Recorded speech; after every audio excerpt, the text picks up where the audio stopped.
Kicking off the list at number 10, Avengers Under Siege. Written by Roger Stern, released in 1987, this is their first big battle after taking on Loki. It's a fan favorite, so I figured I'd start with this one. It began back in Avengers issue 270, when the Avengers were still living in Tony Stark's mansion in New York. It was comfortable until Baron Zemo and the Masters of Evil stormed the mansion. Tigra and Black Knight were injured severely, and Hercules was beaten so hard he went into a coma. And while they still were in for a hot minute, the Masters of Evil destroyed everybody's belongings, including the only photo left of Captain America's mother. That was a pretty sad page. Number 9, Secret Invasion. With Disney announcing all these new Marvel shows, we can start speculating where the plot might go. Like, for example, Secret Invasion was announced, and now Emilia Clarke has signed on to do it, along with Samuel L. Jackson and Ben Mendelsohn, so it's clear some Skrulls are probably going to be in the picture. In the comics, Secret Invasion was an event that took place where Skrulls wanted to take over Earth. They thought it was rightfully theirs, so they're like, yeah, let's do this. So what better way to take over the world than to blend in like one of the greatest heroes on it? So after the Skrulls had experimented on the Illuminati, they put one Skrull secretly in every team in all these states. So with Sharon Carter making some shady phone calls after she was pardoned in the final credit scene of Falcon and the Winter Soldier, I'm betting that she's already secretly a Skrull. Number 8, House of M. This 8-part event written by Brian Michael Bendis starts off rather beautiful, dare I say. Wanda Maximoff is giving birth to her new twins. Vision is by her side, and then Xavier's voice just pops in out of nowhere, demanding that Wanda returns the world to normal. She refuses, and she hangs on to her children, and they shatter. The world goes away, and Wanda returns back to the normal world, where she has no twins, but she's in a dark room on Genosha. And he uses his powers to put her back to sleep. Then in comes Magneto, and he asks about his daughter's progress. And Charles is afraid, because at this point, her power is too much to handle. Now in Avengers Tower, the team is discussing on what to do with Wanda. The ideas are getting kind of dark, because they have to. Wolverine is suggesting that they just take out Wanda, just killing her, which is pretty dark. But then when Quicksilver passes on this gossip, Wanda then warps reality into a world called House of M, where mutants were top dogs and Magneto and his family just ruled them all. Other Marvel heroes were given their desires, like Peter was married to Gwen Stacy, Cyclops is married to Emma Frost, and Doctor Strange is a psychologist. The world is completely different, but the only person who remembers real life is Wolverine, the same guy who suggested that they Wanda. Things took a turn, and the event became even more stressful when Wanda uttered those 3 words in issue 7.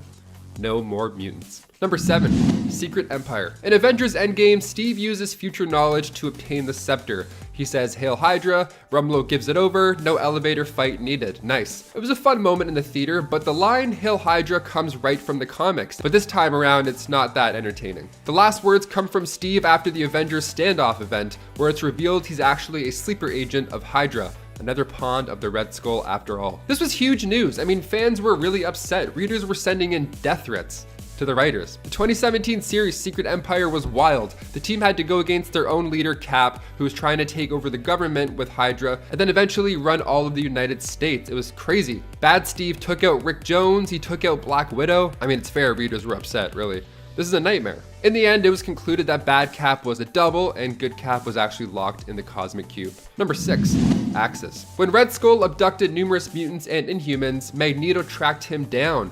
Now at the same time, Scarlet Witch, Rogue, and Havoc were captured by Red Skull's S-Men and brought to the island/horror camp. The Avengers escaped and saved Magneto. Magneto gave Red Skull the beatdown of a lifetime. He got caught up in the moment and went a little bit too far, perhaps. Magneto says that he did what had to be done, and he thinks that he saved countless amount of lives. But then Red Onslaught rises to the challenge. Red Skull is reborn. This time he is bigger and badder. The X-Men and Avengers team up to stop Red Onslaught, where a number of heroes inverted.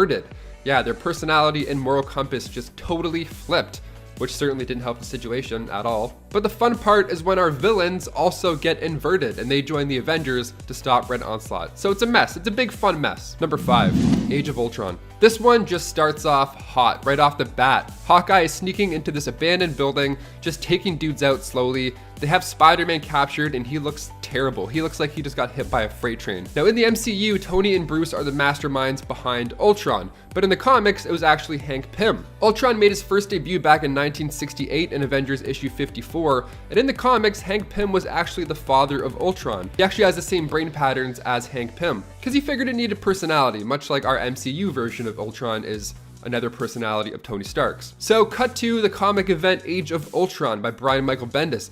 We see Ultron in all of his glory, and it's quite menacing. The world is just trashed. He's from the future, and he's here to take over the planet. The death toll reaches billions, including some of our favorite heroes. If you haven't read it, strongly recommend. Much better than the movie Age of Ultron, which was just like the weekend of Ultron, rather. Number 4, Civil War. Okay, the opening scene of Endgame is wild. The remaining heroes, minus Tony Stark, head out into space to take on Thanos, with the help this time of Captain Marvel. They actually sneak up on him and they cut the gauntlet off his arm in like 6 seconds. They kind of win really fast. See, when the Avengers are united and they have a plan, things work out. The other crew in space in Infinity War couldn't even get the gauntlet off of Thanos. Quill was freaking out, the gravity was off, Thanos had the stones. It was tricky, but if Civil War never happened, I fully believe that they would have handled Thanos as a team much sooner. But by the time Thanos begins his quest for the stones, Tony and Steve aren't even on speaking terms.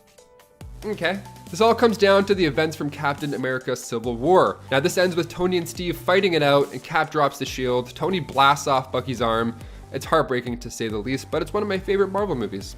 For some reason. I like watching people lose. I don't know what it is. Number 3, Avengers Disassembled. Brought to us from the mind again of Brian Michael Bendis, Avengers Disassembled is a 5-parter that brings the team together just to be torn apart again. It is a ride. The story begins with the Avengers Mansion sensors blasting to warn the team of an intruder.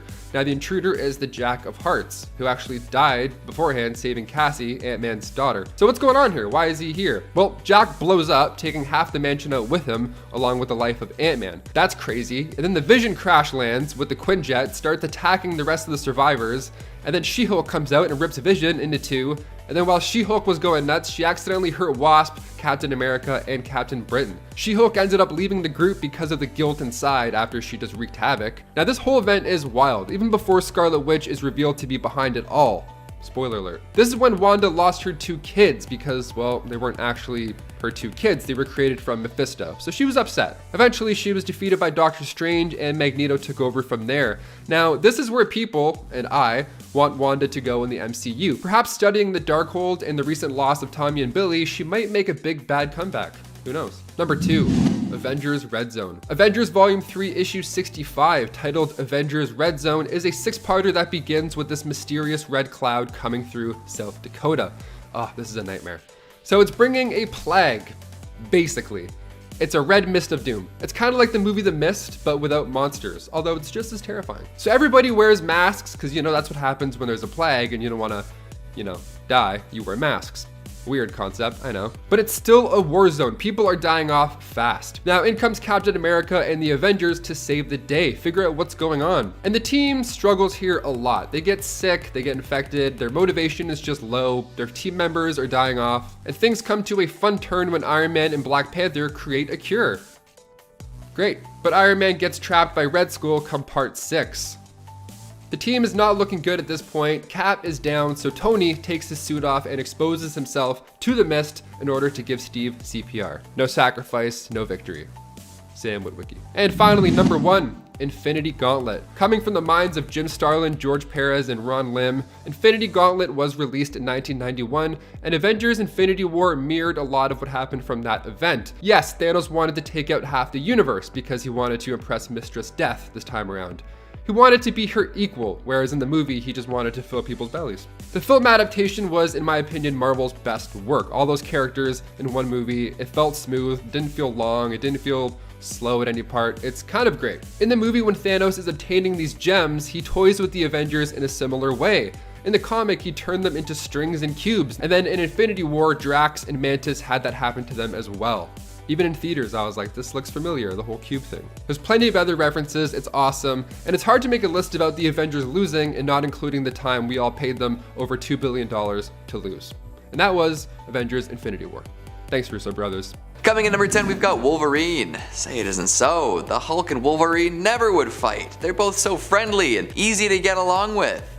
I almost had you for a second, didn't I? Now, these two are almost contractually obliged to duke it out from time to time now, aren't they? Going way back to the era before Wolverine was even an official X-Men, this duo would fight over just about anything, and it really could go either way. Like, Wolverine has beaten the Hulk before, albeit in the grim dark universe of Old Man Logan, but in most cases, James Howlett loses out to the Hulk. Sure, he's technically invincible and will always bounce back in one way or another, well, most of the time. There's no dealing with brute force that the Hulk has to offer. Way back before Wolverine was even introduced in X-Men, the two fought with the Hulk refusing to back down. Then there's the time that the Hulk returned from space looking to exact some revenge on those who would send him out there. Wolverine definitely had his butt kicked this time in particular. And who could forget the legendary rip and tear fest that was Hulk versus Wolverine atop a mountain in Tibet. God, Hulk really let him have it that time, didn't he? Limbs were removed and tossed to different mountaintops, and legs were threatened to be eaten. Not a good look for our pal Wolverine now, is it? But what can you do? Beating the Hulk isn't something most folks even have a chance at. Coming at number 9, we've got Spider-Man. A cursory Google search will reward you with a plethora of insane clickbait homebrew animations, pitting Spider-Man against the Hulk in the lowest resolution possible. Ah, the internet. Is there no end to your ridiculous cash grabs? Remember the era of Spider-Man Elsa videos?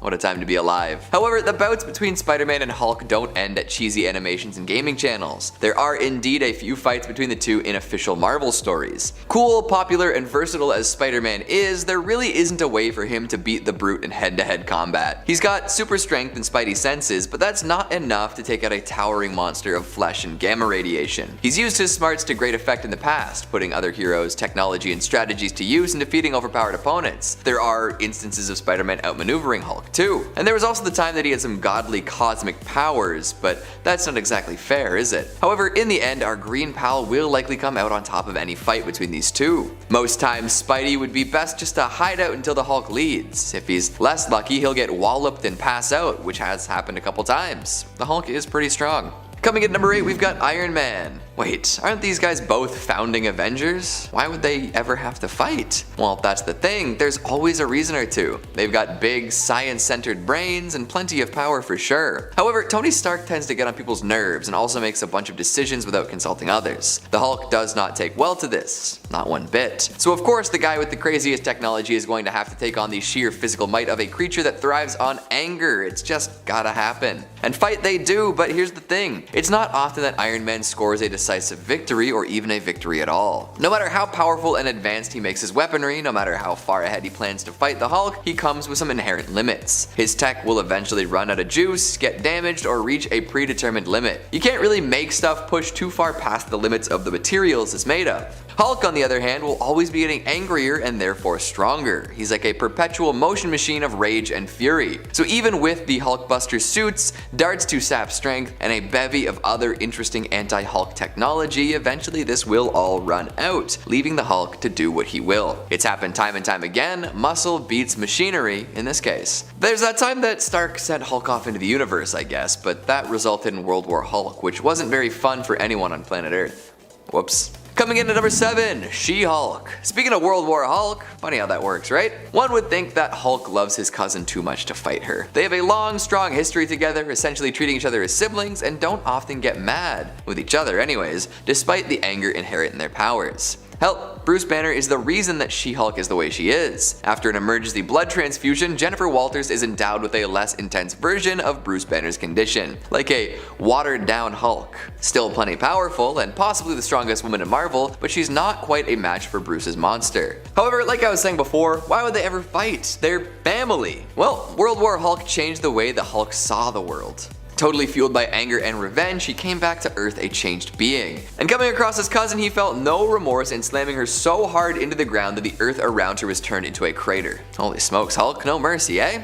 Coming in number 6, we've got Loki. I feel like this moment cemented the Avengers as the premier attraction in Marvel's budding cinematic universe. Back before we had any confirmation of Infinity Stones or gauntlets, we had the Tesseract. Loki, god of mischief and brother to the mighty Thor, used this object to cause all sorts of mayhem. This wasn't his only trick, but it worked particularly well. Being a god, Loki was pretty cocky though. What could Earth's heroes do to stop me, he thought. Well, the Hulk had something to say about that. He tossed the so-called puny god around like a child with a doll having a temper tantrum. Got some chuckles, inspired some memes, the works. However, this little fight had been hotly contested. Loki, again, a literal god, likely wouldn't have been hurt by this interaction at all. Like, would the Hulk have even had an effect on him? Stranger things have happened for sure. This moment might have just been played for laughs to ensure an audience hit, but hey, Hulk did indeed beat the snot out of Loki in this particular instance. Coming in number 5, we've got The Thing.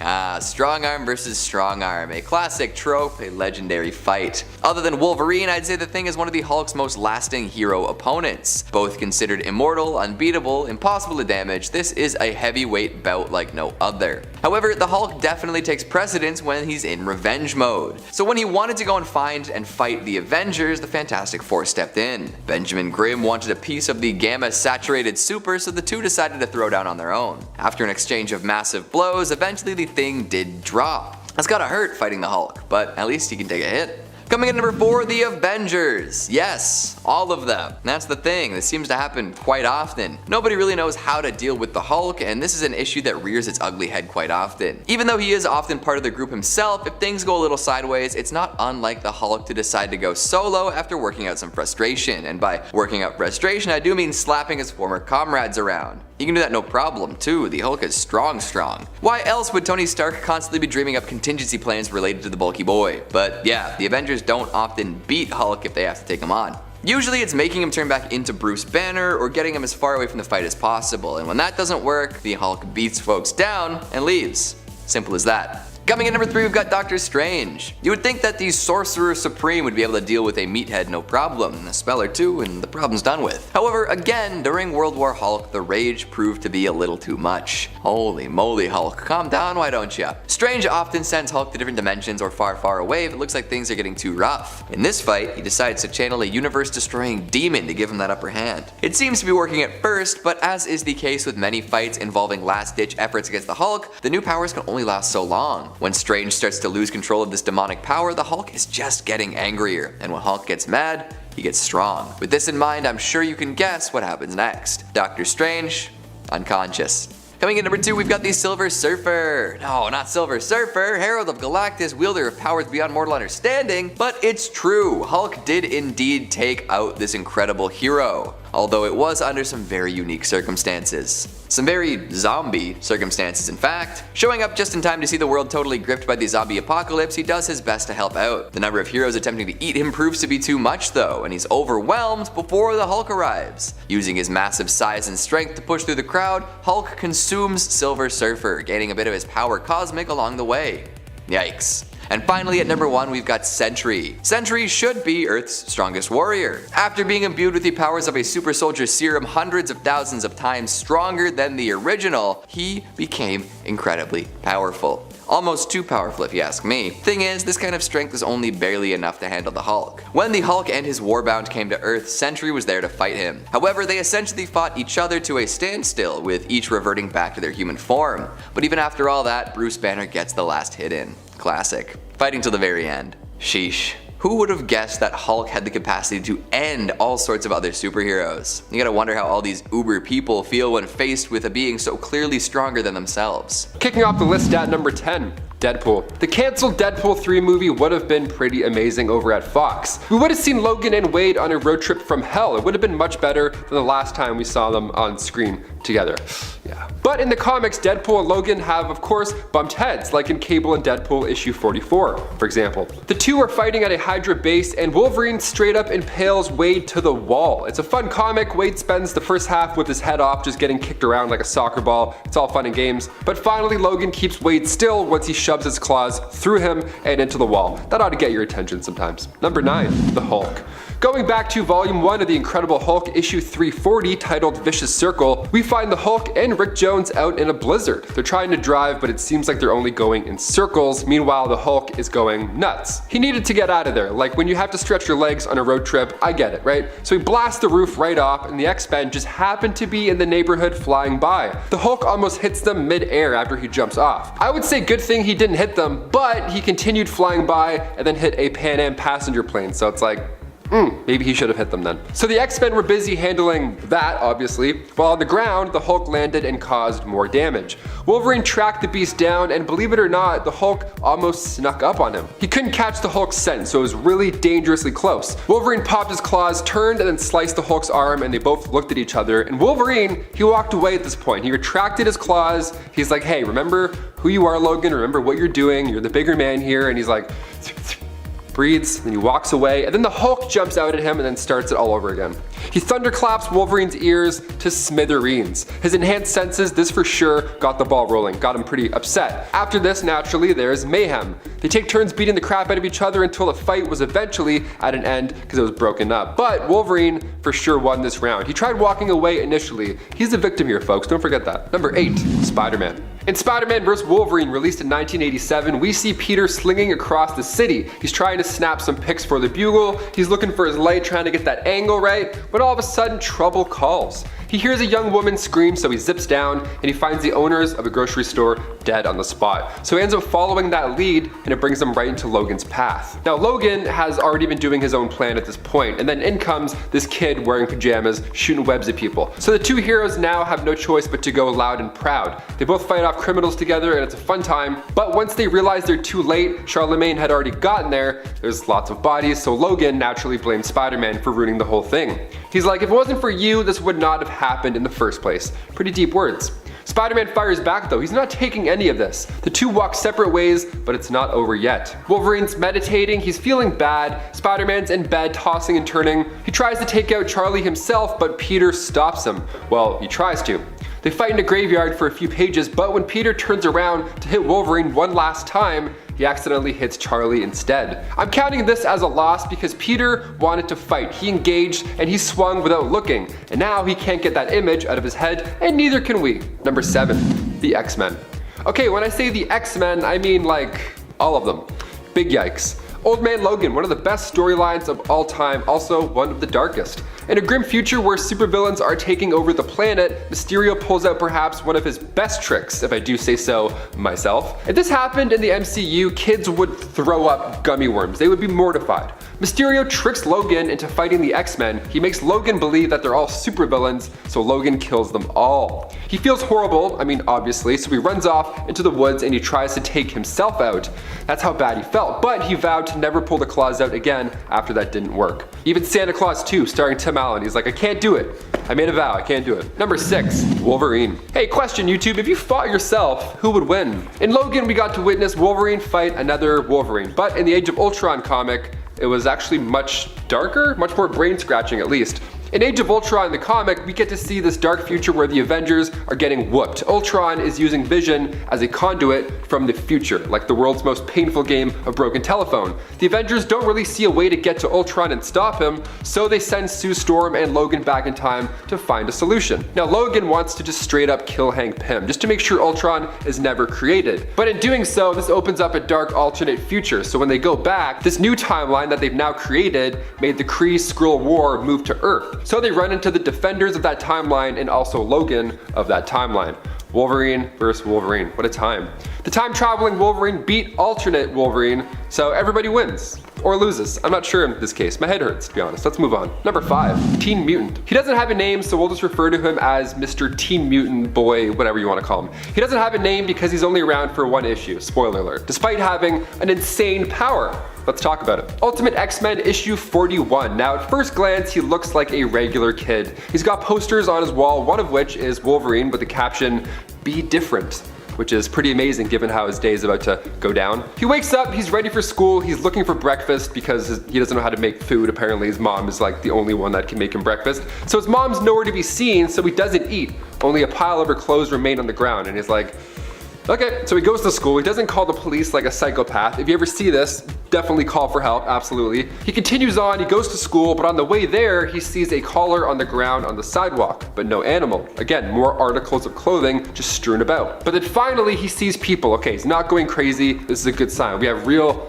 like live people. Lovely. But I bet he wished that that wasn't the case. So he has this fantastic ability where if you're just near this guy, you don't survive to talk about it. He hears it from the guy in the poster himself, the Be Different guy, Wolverine. He finds him ducking out in a cave and breaks the news to him. What happened was when he hit puberty, he developed a specific mutation that radiates a series of toxins and acid-like poisons, and it basically wipes out any organic tissue. It turns it into vapor. So the amount of people that he ended up accidentally killing that day was in the 260s number, yeah. So he doesn't last for long because, well, Wolverine came out of that cave all alone. You do the math. Imagine your idol coming into a cave to kill you. It's not bad. I don't know. Could be worse. If Hugh Jackman killed me, I'd be like, okay. That's not bad. Number 4, Lobo. We've talked about comic crossovers quite a bit here on Top 10 Nerd. They're a blast, I mean, for the most part. DC vs. Marvel showed us some pretty entertaining battles. I mean, we got to see Captain America vs. Batman, Spider-Man vs. Superboy, and of course, Lobo vs. Wolverine.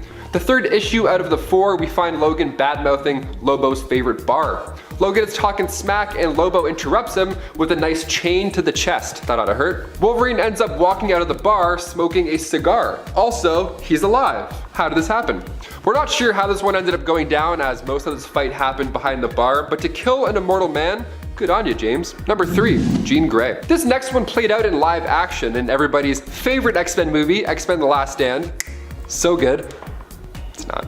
Showed us Wolverine taking out Jean Grey in a mercy type way in order to stop the Dark Phoenix from causing mayhem. Now this of course went down in the comics as well, and it was much better on page than on screen. You can find it in New X-Men issue 148. Wolverine is telling Jean that Scott still loves her, although he's just maybe a bit confused at this moment. Jean is weak. She's saying she can't breathe, that she has this terrible feeling that she feels scared and weird, that there's voices inside of her head. She knows she's dying. It's a really sad part in the comics. And Wolverine can't take the pain on himself, but he can take the pain away for now. Hugh Jackman is a wonderful actor, don't get me wrong, so is Famke Janssen, but the comic is way harder than the movie. This whole scene here gets my throat that little like, I get a little tight throat feeling. So let's move on from really sad to really gross, shall we? Let's finish off like that. Number 2, the Hulk. Mark Millar's Old Man Logan. We talked about it a little bit earlier. Let's talk about it some more, it's good. It begins in volume 3 of Wolverine on issue 66 to be specific, and this is a future where supervillains have won. They did it! Good job, supervillains, nice. Hulk and She-Hulk had kids, the Hulklings, who, not nice, we don't want to talk about that. They would beat the crap out of you if you didn't pay rent, basically. Everybody had their own territory at this point, so Logan had to pay up. So Hulk Gang ended up taking out Logan's family because they were bored. They're also a little messed up in the head if you didn't already put that together. So Logan heads back and sees the Hulk, and he's like, you know what, no more games, no more talking, I'm here to get this done. Logan gets Banner right through the old chest plate, but we all know what happens next. He hulks out, and then he eats Logan. If you can't beat him, you gotta swallow him. That's the rule, right? Now you think this would be the end of it, but that's not what this list is. Now is it? No, you already know it's about to change. That's when Logan pops out from inside Banner, the old C-section from hell. So basically if you eat Wolverine, just know that it's coming out one of any way he wants, essentially. And finally coming in at number 1, everybody. What if Wolverine killed everybody, the entire Marvel Universe? Could he do it? Would he do it? Yes and yes. Written by Jimmy Robinson, released in 2006, this What If is based on Mark Millar's Enemy of the State series, taking place in Wolverine Volume 3 from issues 20 to 25. Now in that story, Wolverine is used to try and hunt down the Avengers, the X-Men, just everybody. The Hand and the Hydra were using him as a weapon. Baron von Strucker used him to steal documents from Reed Richards. It was the whole plan, right? It was a whole thing. But S.H.I.E.L.D. was able to capture him and heal him. In this What If, we see a world where Wolverine kept working for Hydra and the Hand. In this alternate timeline, everybody gets wiped out. Nick Fury is telling Cap and the others, I mean, sure, Hydra and the Hand is a concern, but like, we need to stop Wolverine first, like ASAP. That should be the first thing on our list right now. Thing is, Wolverine kills Spider-Man. He kills Iron Fist, he takes off Captain America's arm and leg, because whenever Wolverine is in trouble, Hydra just teleports him away. You can't really hit him. Susan Storm tried to make this force field trap that kept Logan in the same spot, with Magneto helping out as well, but while they were planning that, Wolverine snuck in and attacked them all through the floors, so everybody gets messed up there as well. Magneto and Sue Storm, gone and gone. Captain America gets claws in the head, also gone. So Kitty Pryde phases her hand into Logan's head and kills him that way. You gotta end the list on a horrible note, you know, because why not? Number 10, Deadpool. We'll kick this list off on a messy, red, bloody good note. Two red guys slashing each other up, both are kind of insane. Let's talk about it. Deadpool vs. Carnage 2014. Right, so after Cletus Cassidy escaped a prison, the Merc with a Mouth was the only one crazy enough to track him down. In order to track down a maniac, you kind of low-key have to be one. You gotta think like them, right? Wade thinks he can figure him out, and he also thinks that a rocket launcher can take down Carnage. Kind of a fool if you ask me. I mean, in all fairness, fire and sound waves, they work, but it's Carnage we're talking about, a little bit stronger than our Venom guy. Wade gets a closer look, and although he likes guns, swords, and the occasional weed whacker, he thinks one of his grenades ought to do something. One of the many that he has hidden in crevices and places that we don't talk about. And it does, for a page. Carnage lays there, sans head for a moment or two, but backup arrives in the form of Shriek. Deadpool then gets his ass handed to him, and Wade gets impaled over and over and over again, with the last hit practically being the size of a tree just going through his body. Horrible. And then in the end, Deadpool needed a symbiote upgrade himself just to keep the fight fair. Number 9. Spider-Man. Of course we have to talk about Spider-Man getting his ass whooped as well. It's no surprise that Peter is on the top of Carnage's naughty list, and in Carnage, It's a Wonderful Life, Dr. Kafka and Security Chief Jameson get a glimpse inside Carnage's mind, and it's literally just a room full of Spider-Man being tortured. That's all he thinks about, just different versions of him being tortured in different horrible ways. I think about like candy corn and stuff, I don't know, I guess I'm normal. The guy's twisted. Even in his head, his actions are brutal, but daydreaming aside, when Carnage does get his real life hands on Spider-Man, it's so much worse. The Ultimate Comics introduced Carnage in Ultimate Spider-Man 61, and just one issue later, Carnage figured out the best way to hurt Spider-Man was to attack his heart, like Willem Dafoe yelled in the first Spider-Man movie. And before we continue on with this list, if you want to go ahead and give this video a thumbs up just to get some good spirits involved, you know, get it kind of out of the grim, dark tone that we're sticking with for most of this, that would be great. It helps our studio out quite a bit. You guys are awesome. Let's get right back to this list. Number 8, Man-Wolf. In Volume 2 of Carnage, Issue 2, Special Agent Claire Dixon of the FBI assembled this task force to try and hopefully put an end to Carnage's madness. She has Eddie Brock to help out, but this time around he's the host of the Toxin Symbiote, and together they use a woman named Manuela Calderon as bait to bring out Cletus. See, she was the only survivor from his last rendezvous, and by rendezvous I mean massacre. Honestly, I wouldn't agree to that. Kudos to her, it's pretty brave. So she lured him into a mine shaft and then successfully cornered and trapped Carnage. Now what? The task force is also trapped in there with a man named John Jameson, but John's not around at the moment. No, instead Cletus now has to deal with the Man-Wolf. Must have been a full moon tonight. A lot of fur, a lot of blood laying around after this one. They're just throwing each other around this mine shaft. It's pretty grim. They're smashing their heads into rocks. It's kind of cool. The fact that it's a werewolf fighting Carnage, I mean, you either love it or you don't. Things suddenly take a turn when Carnage grabs that gemstone around John's neck, the stone that allows him to become Man-Wolf in the first place, and after that he turns back into a regular naked dude. He's dizzy, he's exhausted, and he's in, of course, immense pain. He lost his footing and then after fell from a cliff. He was so close to taking him down, but you know, had to go turn into a wolf. Classic.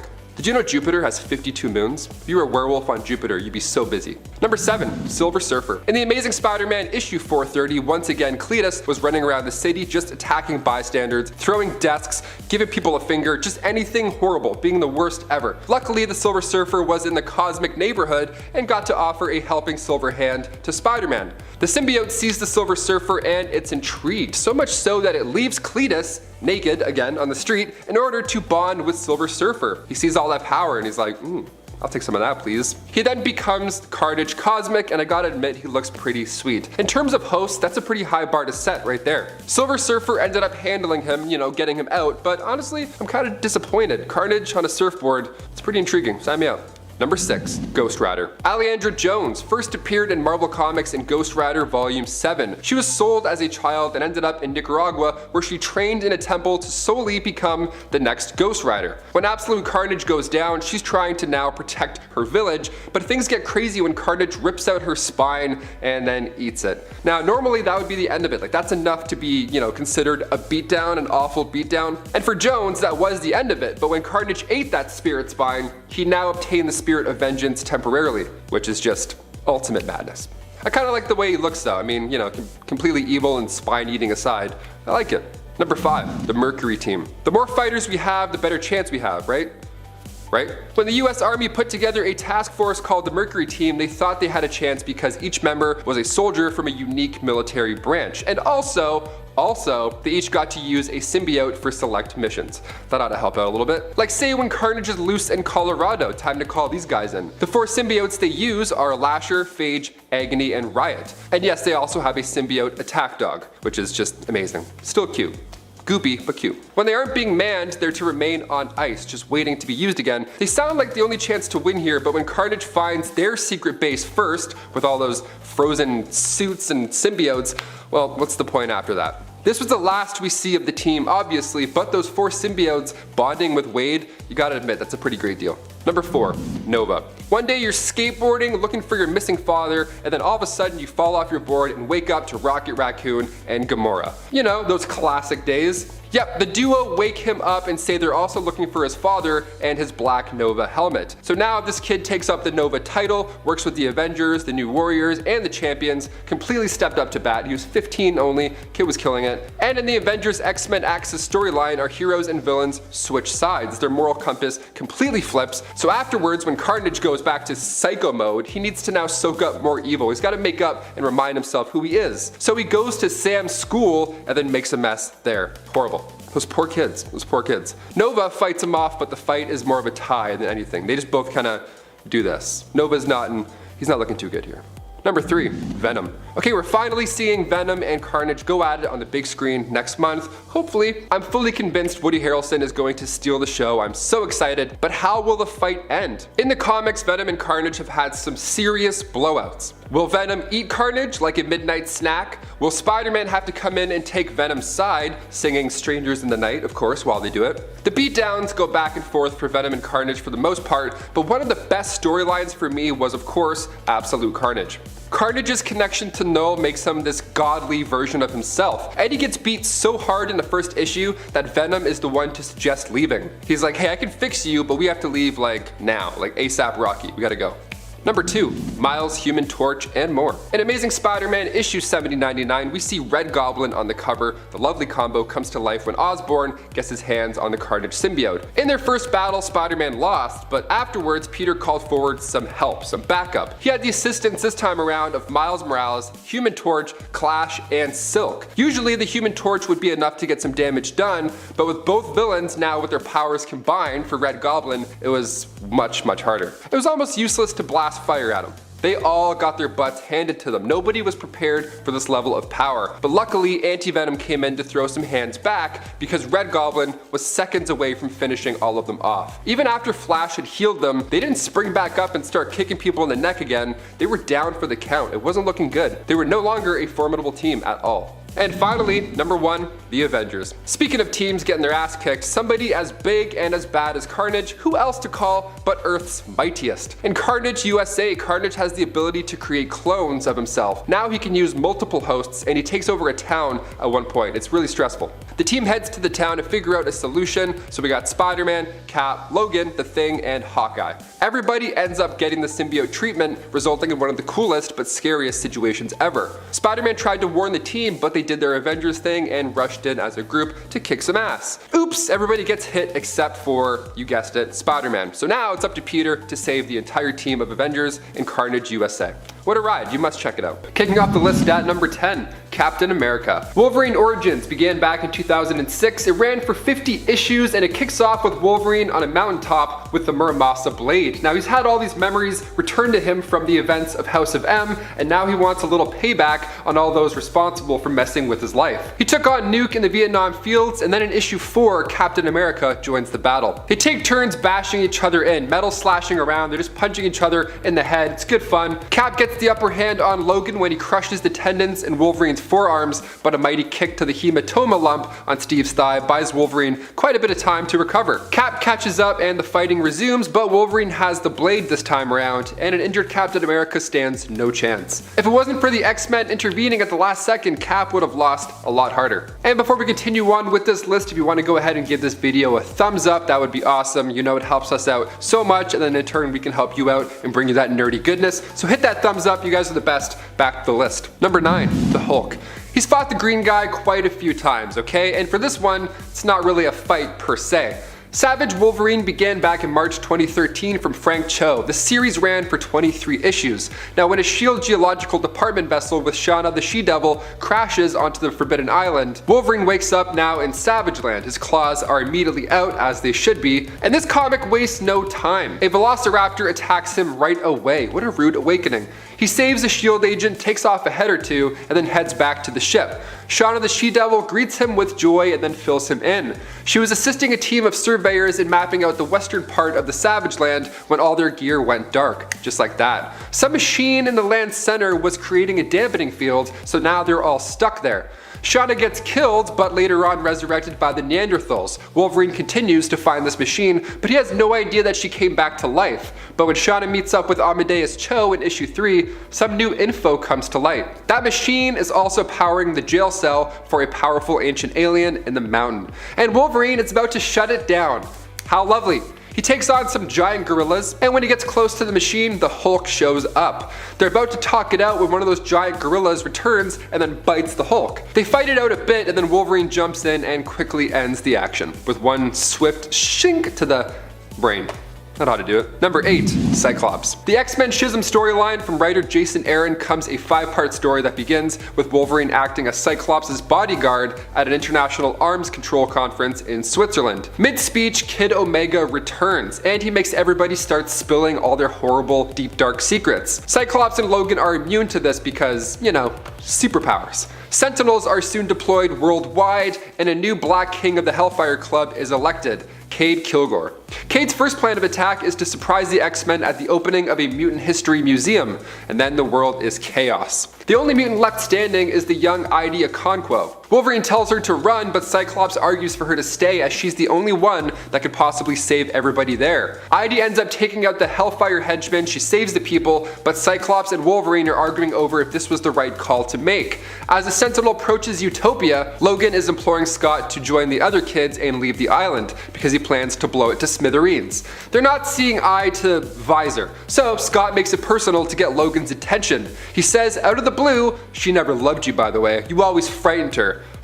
Harsh words. So Wolverine snaps back, suggesting that if Jean Grey was there at that moment, she would be more afraid of Cyclops. Scott responds by blasting Wolverine's face pretty much off. Wolverine, Sans face at this point, still is on top of Scott, laying into him.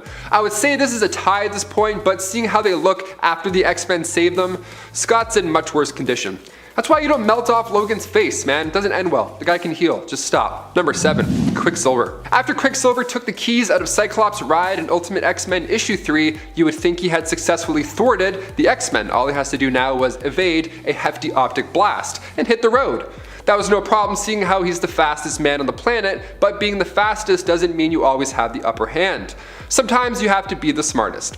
Wolverine was waiting for this moment to surprise Pietro. Logan just stood there with his claws out, he stood perfectly still, and Quicksilver ran right into him. When he asked Wolverine what he was doing here, Wolverine responded, wouldn't you like to know? And then he slashed him down to the ground. And then Quicksilver wasn't seen for quite a bit. Number 6, Silver Surfer. The first time we see zombie Wolverine was in Ultimate Fantastic Four issue 22. He got bit by zombie Hawkeye and Captain America, so his healing factor wasn't enough to save the day. Now when the Silver Surfer came poking around, everybody wanted a piece. Literally, they were so hungry, and this guy was like the holy grail of snacks. Hulk took the first bite, and soon after, Logan and the rest of the team dug in. They all then got cosmic powers and a full belly. Nice. Logan's idea of peeling back the candy coating and getting into the tender morsels inside surely helped put the plan into motion. Also, ew. Number 5, Iron Fist. In New Avengers issue 15, a friendly bout between Iron Fist and Wolverine is underway. No claws, no fist, no problem. It's a fun training exercise that draws readers' attention and even other heroes in the issue as well. Wolverine is encouraging Iron Fist to tap out, but it's no use. Wolverine knocks him straight to the ground, saying he was only at a 6 this entire time.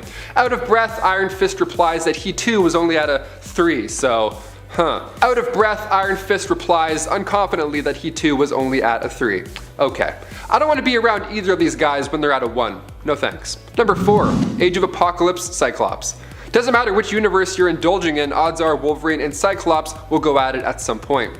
In Age of Apocalypse, Earth 295, Cyclops was mad that Wolverine was trying to get his girlfriend. Classic bro stuff. Similar vibes to the Ultimate Universe, only this ends much worse for Scott. When Jean chose to be with Logan instead of Scott, and as if that wasn't already good enough for Wolverine, he decided to slash out one of Cyclops' eyes, truly leaving him a Cyclops.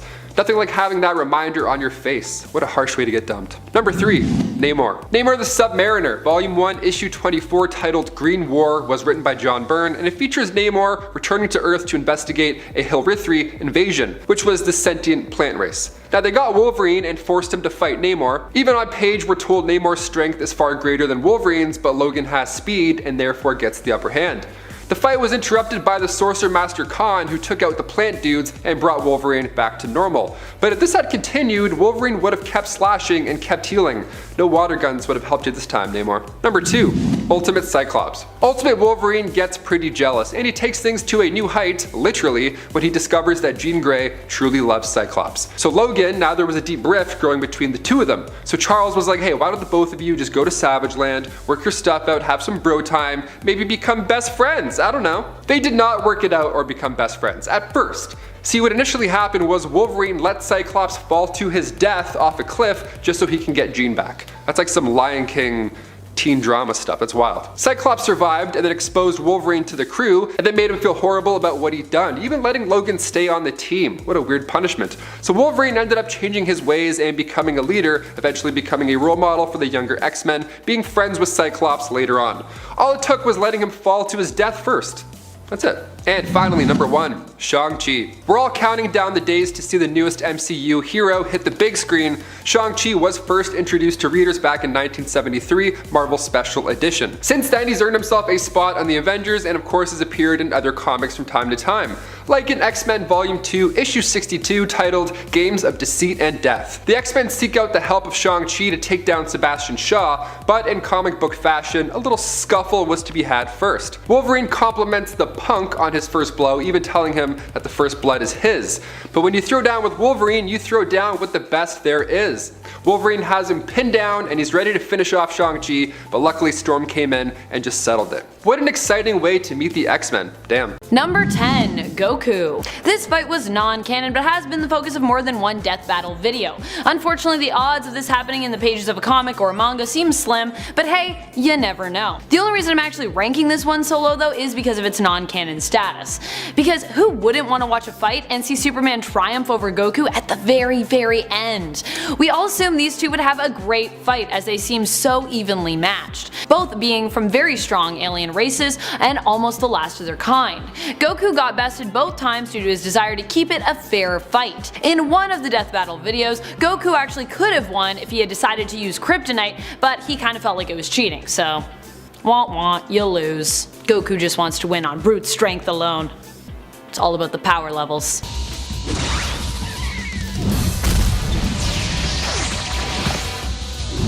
Oh boy, this is gonna be fun. You're insane!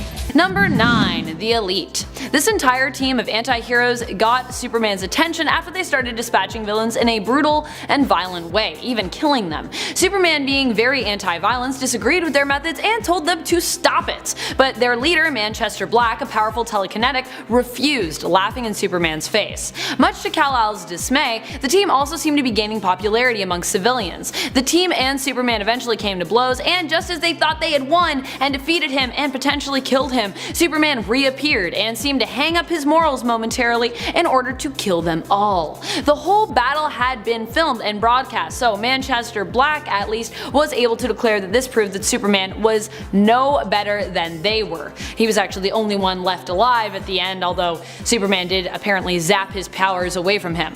But Superman once again managed to turn the tables on the Elite, revealing that he hadn't actually killed anyone, he just knocked out Manchester Black's teammates, and that his zapping of Manchester Black's powers was actually temporary and he would eventually recover. So yeah. Number 8. Flash.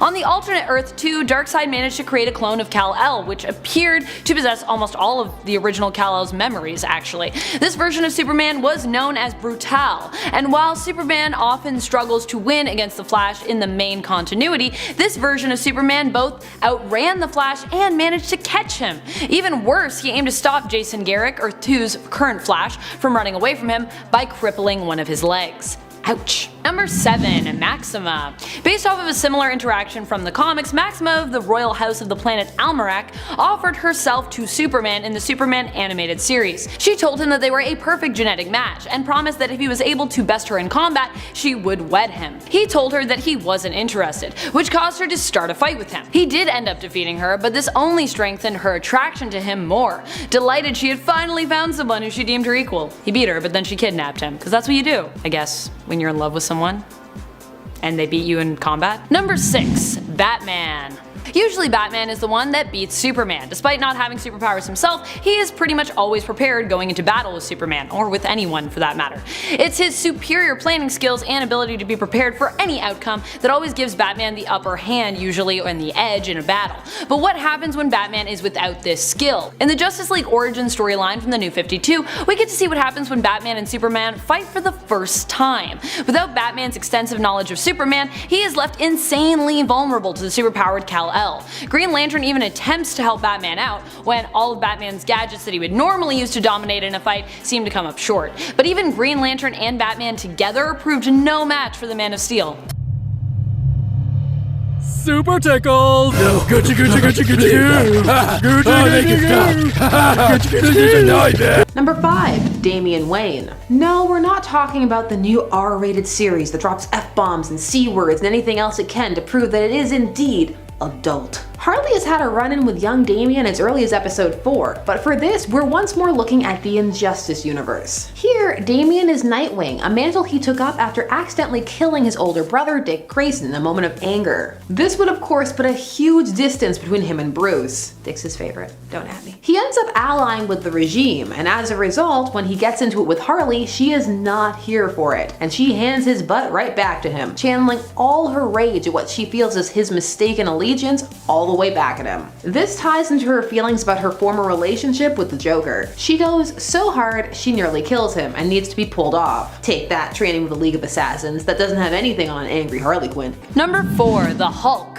Any battle with the Hulk proves interesting as not many can take on the Green Giant and come out victorious. While the Hulk is Marvel and Superman is DC, we all bow down to the Hulk's strength, no matter what side of the fence we're on here. In other words, if a hero can beat the Hulk, it means something, namely that they are one of the strongest heroes in existence, because Hulk is on another level when it comes to his strength.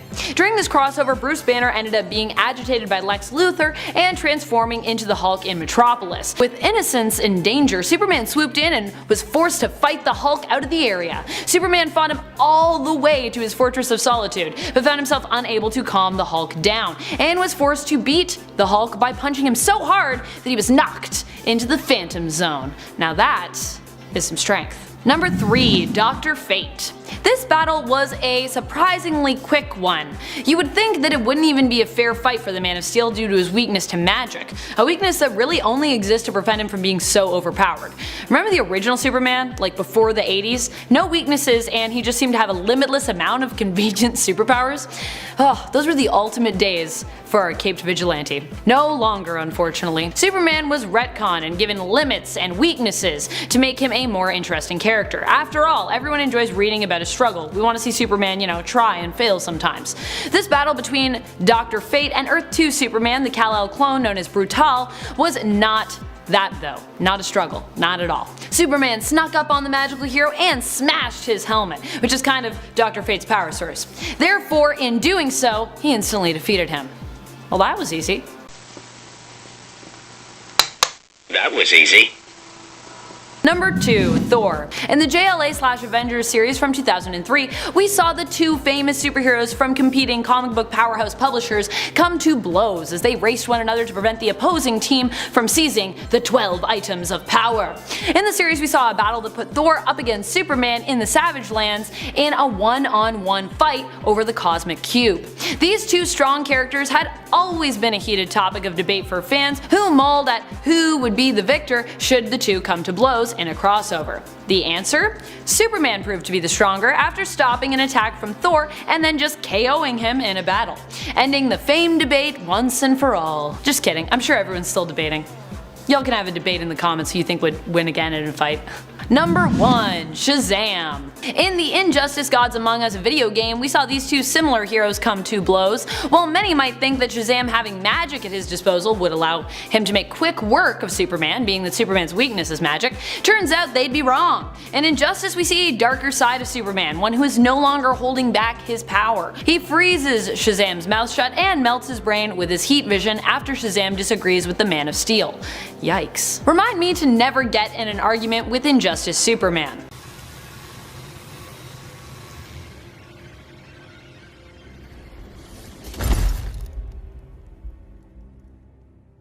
And at 10, Peter Parker. With Miles having all the powers of Spider-Man with a couple extra to boot, it's bound to be expected that he would eventually surpass his idol/mentor Peter Parker. However, we expected it after some training and a lot of experience. We see this come to pass though in the pages of Spider-Man. Miles and Peter run into each other in costume and they don't know each other's identity. So Pete demands that Miles unmask himself and, state his name. However, they get into a bit of an altercation because of that. And thanks to the help of a few additions Miles made to his suit, including stingers that cause paralysis and electrified webbing, Miles does end up gaining the upper hand and knocking Peter down. Which I have to say shouldn't really have been the case. Like, they should have shown us that the more experienced Spider-Man could still win, since experience is the real currency of the world, but nonetheless, it happened, so it goes on the list. And at 9, Deadpool. Deadpool is such a charismatic character that you'd think he'd pair perfectly with the quick-witted, constantly quipping Webhead. However, in one episode of the Ultimate Spider-Man cartoon, Peter was introduced to the one and only Wade Wilson, the merc with a red leather-covered mouth.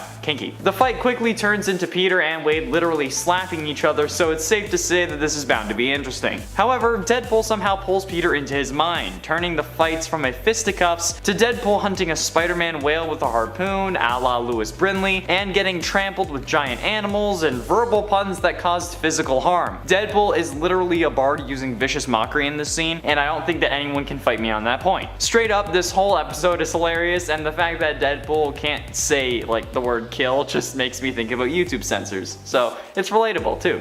And at 8, Fantastic Four. In the Amazing Spider-Man issue 1, we get thrown right into the action with a crossover with the Fantastic Four. But not a fantastic crossover, since the group was actually in the midst of fighting Spider-Man. Spidey took on all 4 members at once, webbing them all up in a way that disabled their powers, including basically hog-tying Mr. Fantastic. The thing is, no pun intended, this fight was all Spider-Man's fault. He wanted to join the Fantastic Four, and figured the best way to convince them to let that happen was to infiltrate their base and kick their asses. However, he learns that joining the team won't actually make him any money, so he called them cheap and leaves, which I find utterly hilarious. He hit the Human Torch with a baseball bat made of web, for crying out loud. How is a 5th member supposed to join the Fantastic Four? Wouldn't it be like the Fantastic Five at that point? Or is Ben getting kicked out? He can go be somebody's pet rock, right?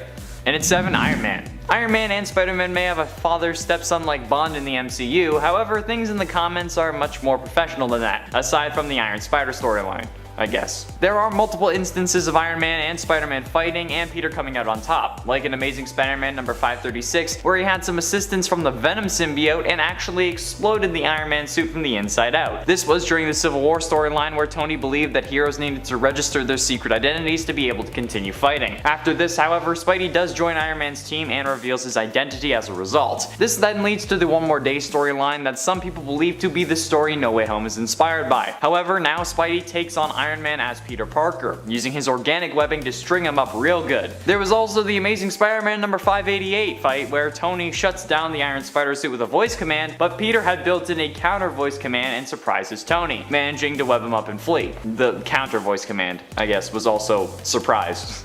So that's pretty funny. And at 6, X-Men. This is certainly another interesting number, since Spider-Man had struggled against singular X-Men before, such as Nightcrawler and Wolverine. However, in the Secret Wars storyline, he took on the whole X-Men team at once and won. In Secret Wars number 3, Spider-Man was eavesdropping on the X-Men to learn their plans. When he heard meeting with Magneto among other things, he decided to drop in and say hi. I guess his body and powers just go into overdrive when he fights teams because, just like with the Fantastic Four, Spider-Man was easily able to dodge Wolverine, Nightcrawler, and more, even though he struggled one-on-one. He really wrecked them, webbing Colossus and Nightcrawler, hanging rogue from the ceiling, and just obliterating the entire team. Even Wolverine pointed out that they were all lucky all he wanted was information and then an escape, because, quote, he really clobbered us. Halfway through into number 5, Captain America. Within the pages of Civil War II, we expected a battle much like the last Civil War, with moral alignments being similar, along with a couple deaths. However, we were shocked when a battle between heroes was interrupted. This vision that took us away from the action actually ended with an image of Miles Morales holding a dead Captain America. It seemed to be that Miles had also killed him, with blood dripping out of his hand and covering his suit.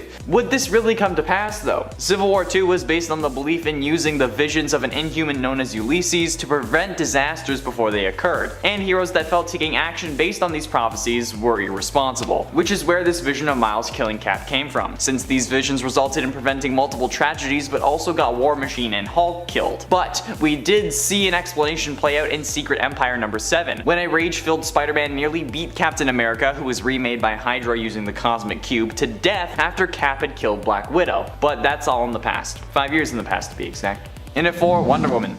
Despite Marvel and DC always being viewed as rivals, they have had multiple occasions where they've had to come together. One such time was in the Superman and Spider-Man comic, which saw the two heroes join together to take on Dr. Doom. The Hulk and Wonder Woman also made an appearance in an attempt to satisfy more fans, and so we could hope that Superman and Hulk would dish it out. However, Dr. Doom very briefly got Spider-Man and Wonder Woman to fight because he said the two were enemies. And while Wonder Woman believed him, Spidey is from this universe, so he knows better than to take Dr. Doom at his word. So Diana tried to capture the bug in her net, which in this case is a giant lasso that makes you tell the truth. But Spider-Man ended up gaining the advantage by simply turning off the lights and letting his Spidey sense do the work, after dodging the lasso quite a bit, might I add. Spider-Man ended the fight by simply tapping her on her shoulder and basically saying, "See, I could kick right now, but I'm not. I'm one of the good guys." And that was enough for Diana to stand down, apparently. Getting close to the end in number 3, Hulk. Usually when Spidey fights someone stronger or more powerful than himself, he needs to think on his feet and outsmart them in some way. And you think that would be easy with the Hulk, given that he's just a giant brute with anger issues. But actually, that's not how this one played out at all. In True Believers Spider-Man vs. the Hulk number 1, Hulk challenged Spider-Man at a horrible time. At least, a horrible time for the Hulk. Since Spider-Man had just acquired a new set of abilities which increased his strength, speed, and gave him the ability to go airborne without webs. Spider-Man at this point was actually stronger than the Hulk, so he was trying to avoid a fact for lack of causing permanent damage. Unaliving him, if you will. But when Hulk started to endanger nearby kids, Spider-Man punched him and literally sent him into space. Since he was outside Earth's atmosphere, Spider-Man realized that he wasn't coming back down and flew up to help him, bringing him back down to Earth where he could breathe and not, freeze to death. It's pretty hardcore. Penultimately, in at number 2, Superboy. Marvel vs. DC is one of the best crossovers when looking at these lists. The fights from that crossover were decided by votes, so with Spider-Man being the most popular character Marvel has ever released, you can be sure that he'd end up winning against Superboy, despite the potentially unrealistic scenario that caused. However, it was explained away pretty easily when Superboy broke a water tower and flooded the roof they were fighting on. All it took after that was a conveniently placed high voltage box and some crashing to end the fight for Superboy. I don't know if Spider-Man was aware of this vulnerability, but either way, it went how it went. It also feels like I should mention that the Spider-Man fighting Superboy was Ben Reilly, the Spider-Man clone who goes on to become the Scarlet Spider. And DC fans don't seem to like it when you bring up this fight, with multiple users on a certain forum telling someone who mentioned it to jump on a bed of nails, which I have to say, I've heard better insults, come on. Finally, in at number 1, Silver Surfer. Sure, Hulk is strong and Superboy is part Kryptonian, but Silver Surfer is literally a cosmic being, a herald of Galactus. This man is nuts. And while yes, the fight with him may not really have been there overall, Spidey still technically came out on top, and that's what matters. In Silver Surfer number 14, the flying second place Emmy had a crossover encounter with Spider-Man while surfing over the city, and cause plot to make characters fight, a misunderstanding ensued. So Spidey immediately attacked the Silver Surfer. Let's be honest, on a good day, Surfer would usually just obliterate Spider-Man no problem, or just like flick him and he'd be fine.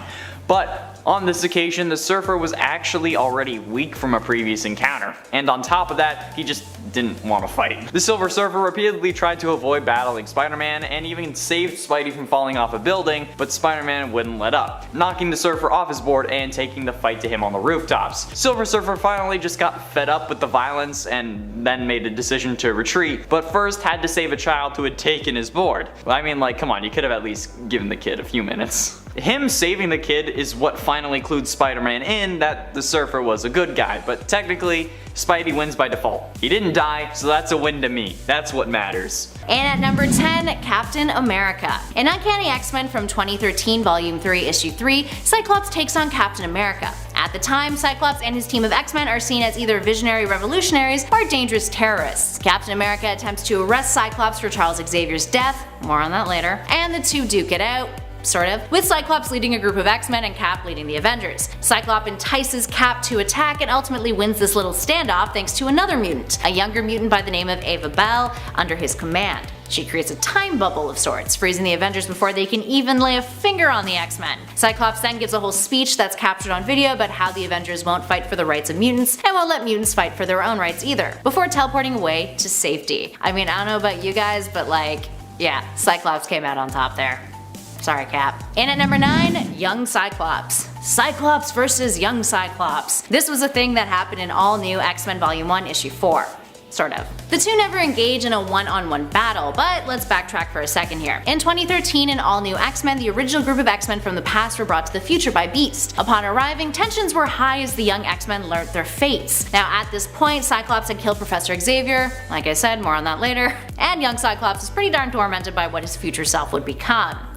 Fair enough. Upon first meeting him, the past version of Jean Grey lost control of her powers after reading present-day Cyclops' mind.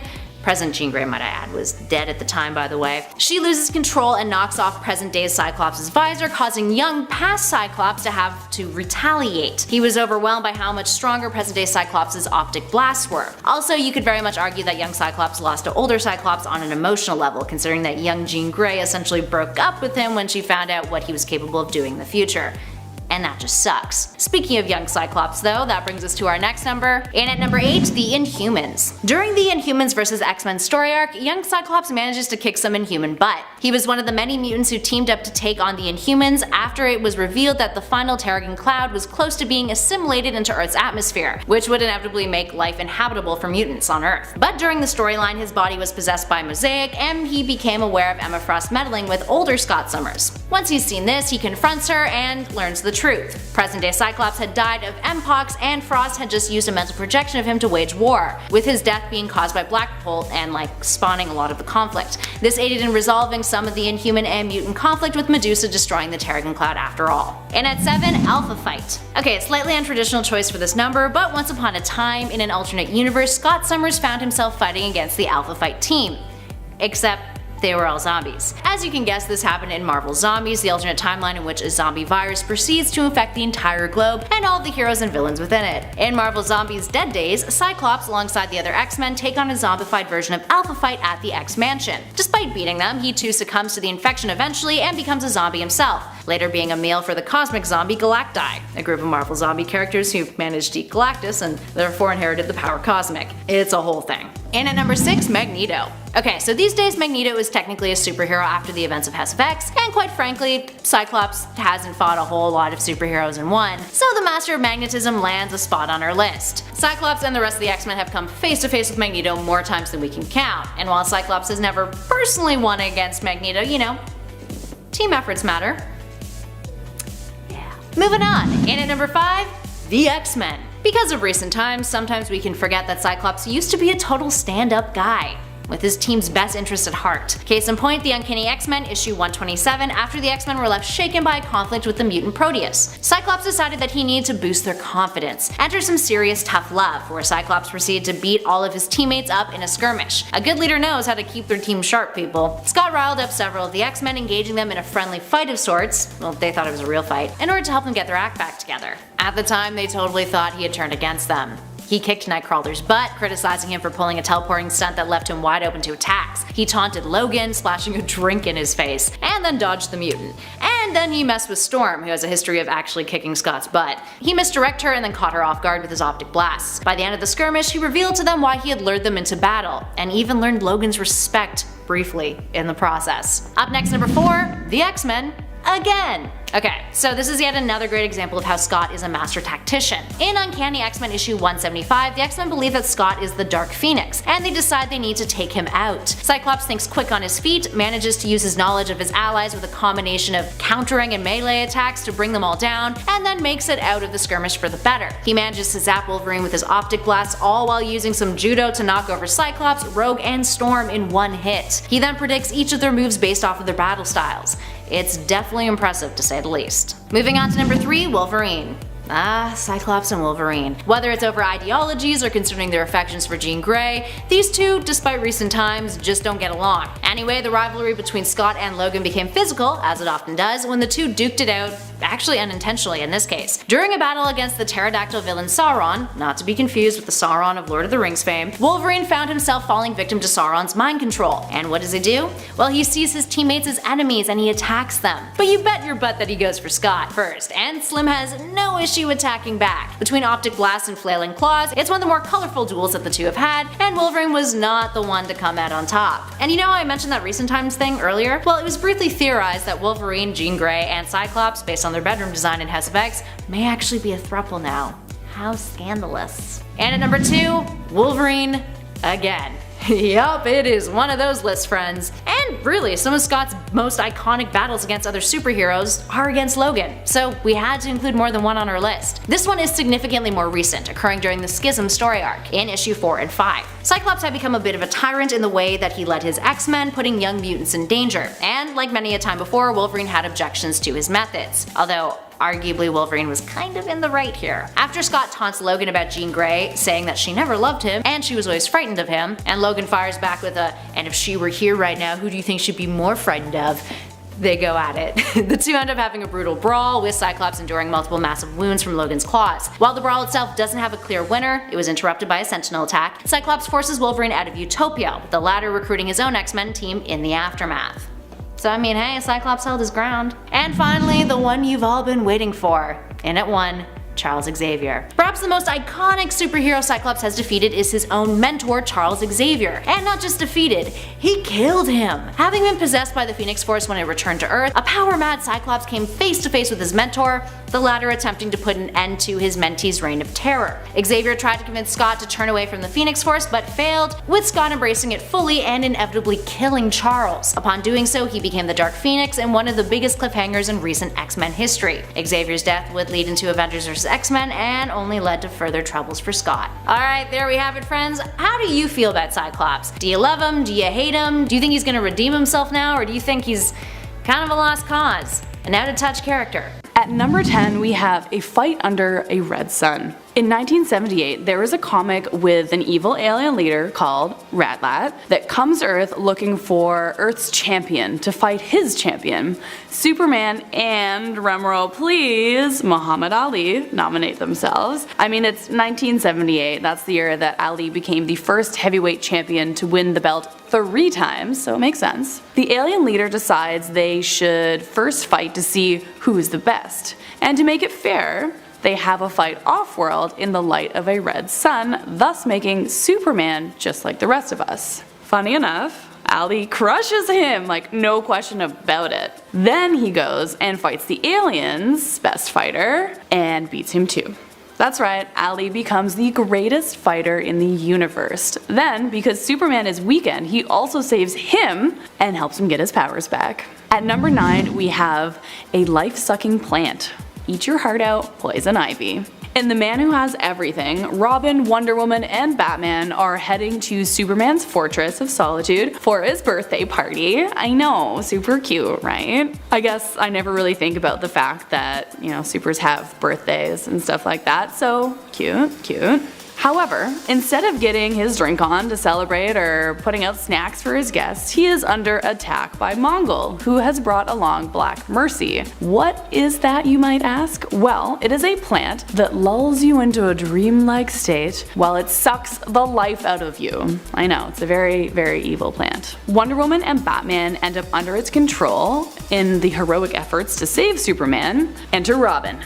This is his moment to shine. Robin intervenes just before Mogul kills Superman and places the Black Mercy on Mogul instead. At number 8, we have An Altered Future. In Justice League 3000, there is a universe that is controlled by 5 super beings. To battle these guys, the Justice League is brought back to life, but without their full powers. It almost gets comical in my mind at this point. Superman, since he is essentially a god, is brought back a lot weaker than the rest. I guess to balance the scale out a bit. The huge point though is that he can no longer fly, and he keeps forgetting that he can't. Thankfully, The one time that he tries to jump off of a big building, the Green Lantern is around and is able to grab him before he falls to his death. It's just kind of a ridiculous one. At number 7, we have the Black Light. In Justice League America Act of God, it shows the aftermath of an unexplainable event called the Black Light, which irrevocably removes the powers of every super being.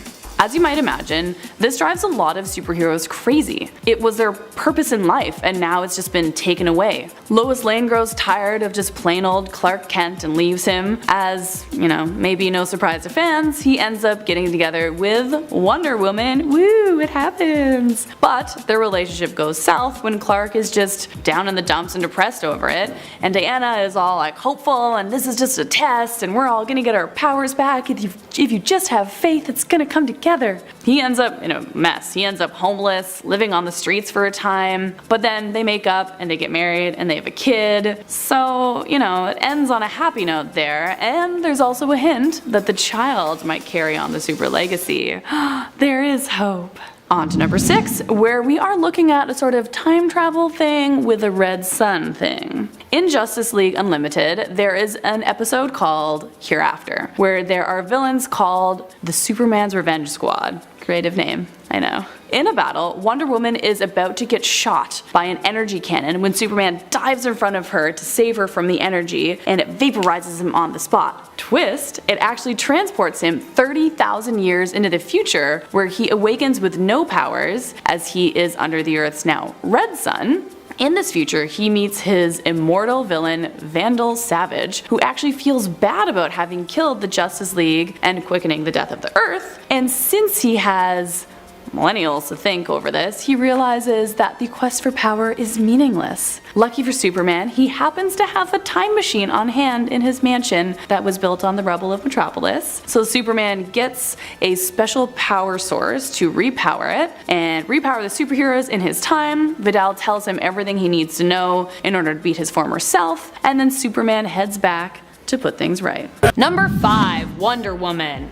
This one is only ranked so low because it is so brutal and it hurts my heart whenever I think about it. This fight happened in an alternate timeline where Superman and Batman become tyrannical leaders. Wonder Woman was one of the few heroes left who was attempting to save the world from their fascist supremacy. She managed to take out Bruce, but unfortunately was no match for the enraged Superman that she ended up crossing paths with, who was obviously pissed that she had taken out his BFF, Batman.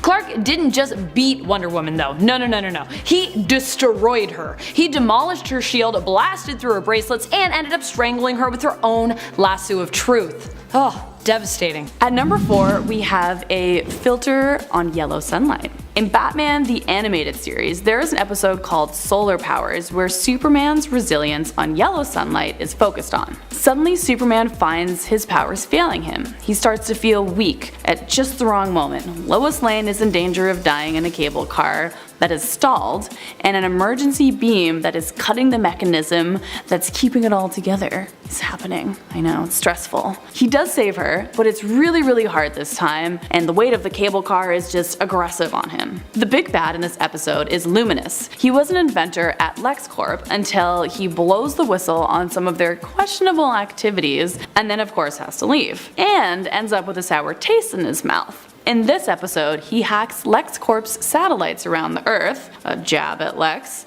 and programs them to filter out all the yellow sunlight, which is what Superman's powers are based on. So 2 birds, 1 stone here, Superman and Lex. Superman, or I guess we will just call him Clark now, has to figure out a way to put a stop to him as a regular man. Spoiler, he does. I know, you're shocked. In the last battle, he fires a laser shot at Spider-Man. It's deflected onto the master controls, shutting down the filter and allowing Superman, now at full power, to take Luminous to the police. At number 3, we have the old switcheroo. In Superman Batman issue number 53, Superman and Batman team up to fight the Silver Banshee. Now she has this special artifact with her called the Crawdor Brooch. The Silver Banshee ends up kicking their and running off, but Superman can't use his X-ray vision suddenly, and Batman is unharmed from what they just went through, so it's really strange. And then it turns out that they actually switched powers, which really means Batman is basically a god and Superman is just a dude. Just a regular man now. Batman gets a little zealous with his newfound power and starts global patrols and gets more and more aggressive with the bad guys, so eventually the Justice League realizes that they kinda probably gonna have to take him down. But Superbat, I'm gonna call him, is just too strong. So they finally get Superbat and Superman together with the Crawdor brooch and Zatanna's magic, and they're able to reverse what was done. At number 2, we have a Sun Eater. I know, it sounds cool, right? In the final night, there was a crossover. An alien refugee called Dusk shows up on Earth warning us that an exceptionally powerful entity called Sun Eater is coming to Earth. They do try to stop him, but sadly he does engulf our sun, and the Earth quickly becomes a dark, wintry wasteland. Everyone is getting very depressed, and it looks like humanity only has maybe 5 days before the Earth becomes totally uninhabitable. Once again, the yellow sun is gone, so Superman loses most of his power, but just most. Love how writers change it up depending on what's needed for the story. Who should show up to save the day but Hal Jordan? He's recently come back from turning into an evil Parallax, so he's trying to get some good karma here, I think. He ends up flying right into the dying sun, absorbing all the energy from it, redirects the energy with his green energy, and reignites the sun. Thank goodness he was in the neighborhood to help Superman out. At number 1, we have Red Kryptonite. In the War of Superman, there are Kryptonite supercriminals Zod, Non, and Ursa. They threaten to destroy Earth when once again the New Krypton explodes. Tough planet to be on.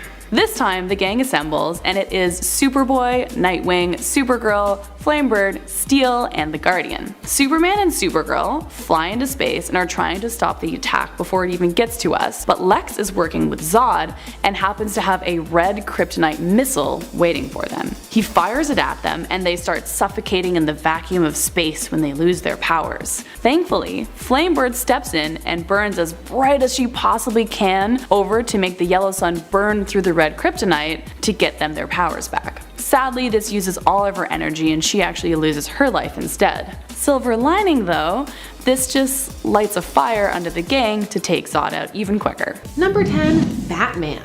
Harley Quinn first debuted in the DC animated universe, the DCAU, in the episode Joker's Favor back in 1992. She was meant to just be a one-off, but fans were intrigued and really liked the character, so she stuck around. As the series went on, she would eventually be given a backstory, just how she had fallen for the Clown Prince of Crime in the first place. This was handled in the episode Mad Love, which is also the episode where she bests Batman. In a bid to make her Puddin' happy, Harley takes and modifies one of his plans, using herself as bait, claiming she finally realizes that what's going on just isn't funny anymore, and she goes to meet Batman on the pier. She then knocks him out and hangs him upside down over a tank of piranha, correcting the portion of the Joker's plan that he couldn't figure out, namely, how to make the fish smile. While she does get Batman trussed up, he manages to psych her out, but by that time the Joker gets there and has the opposite reaction to what she was expecting. He is infuriated with her and pushes her out the window. Number 9, Tim Drake. Still in the DCAU, we're jumping forward in the timeline a bit to Batman Beyond, but really to when Tim Drake was Robin.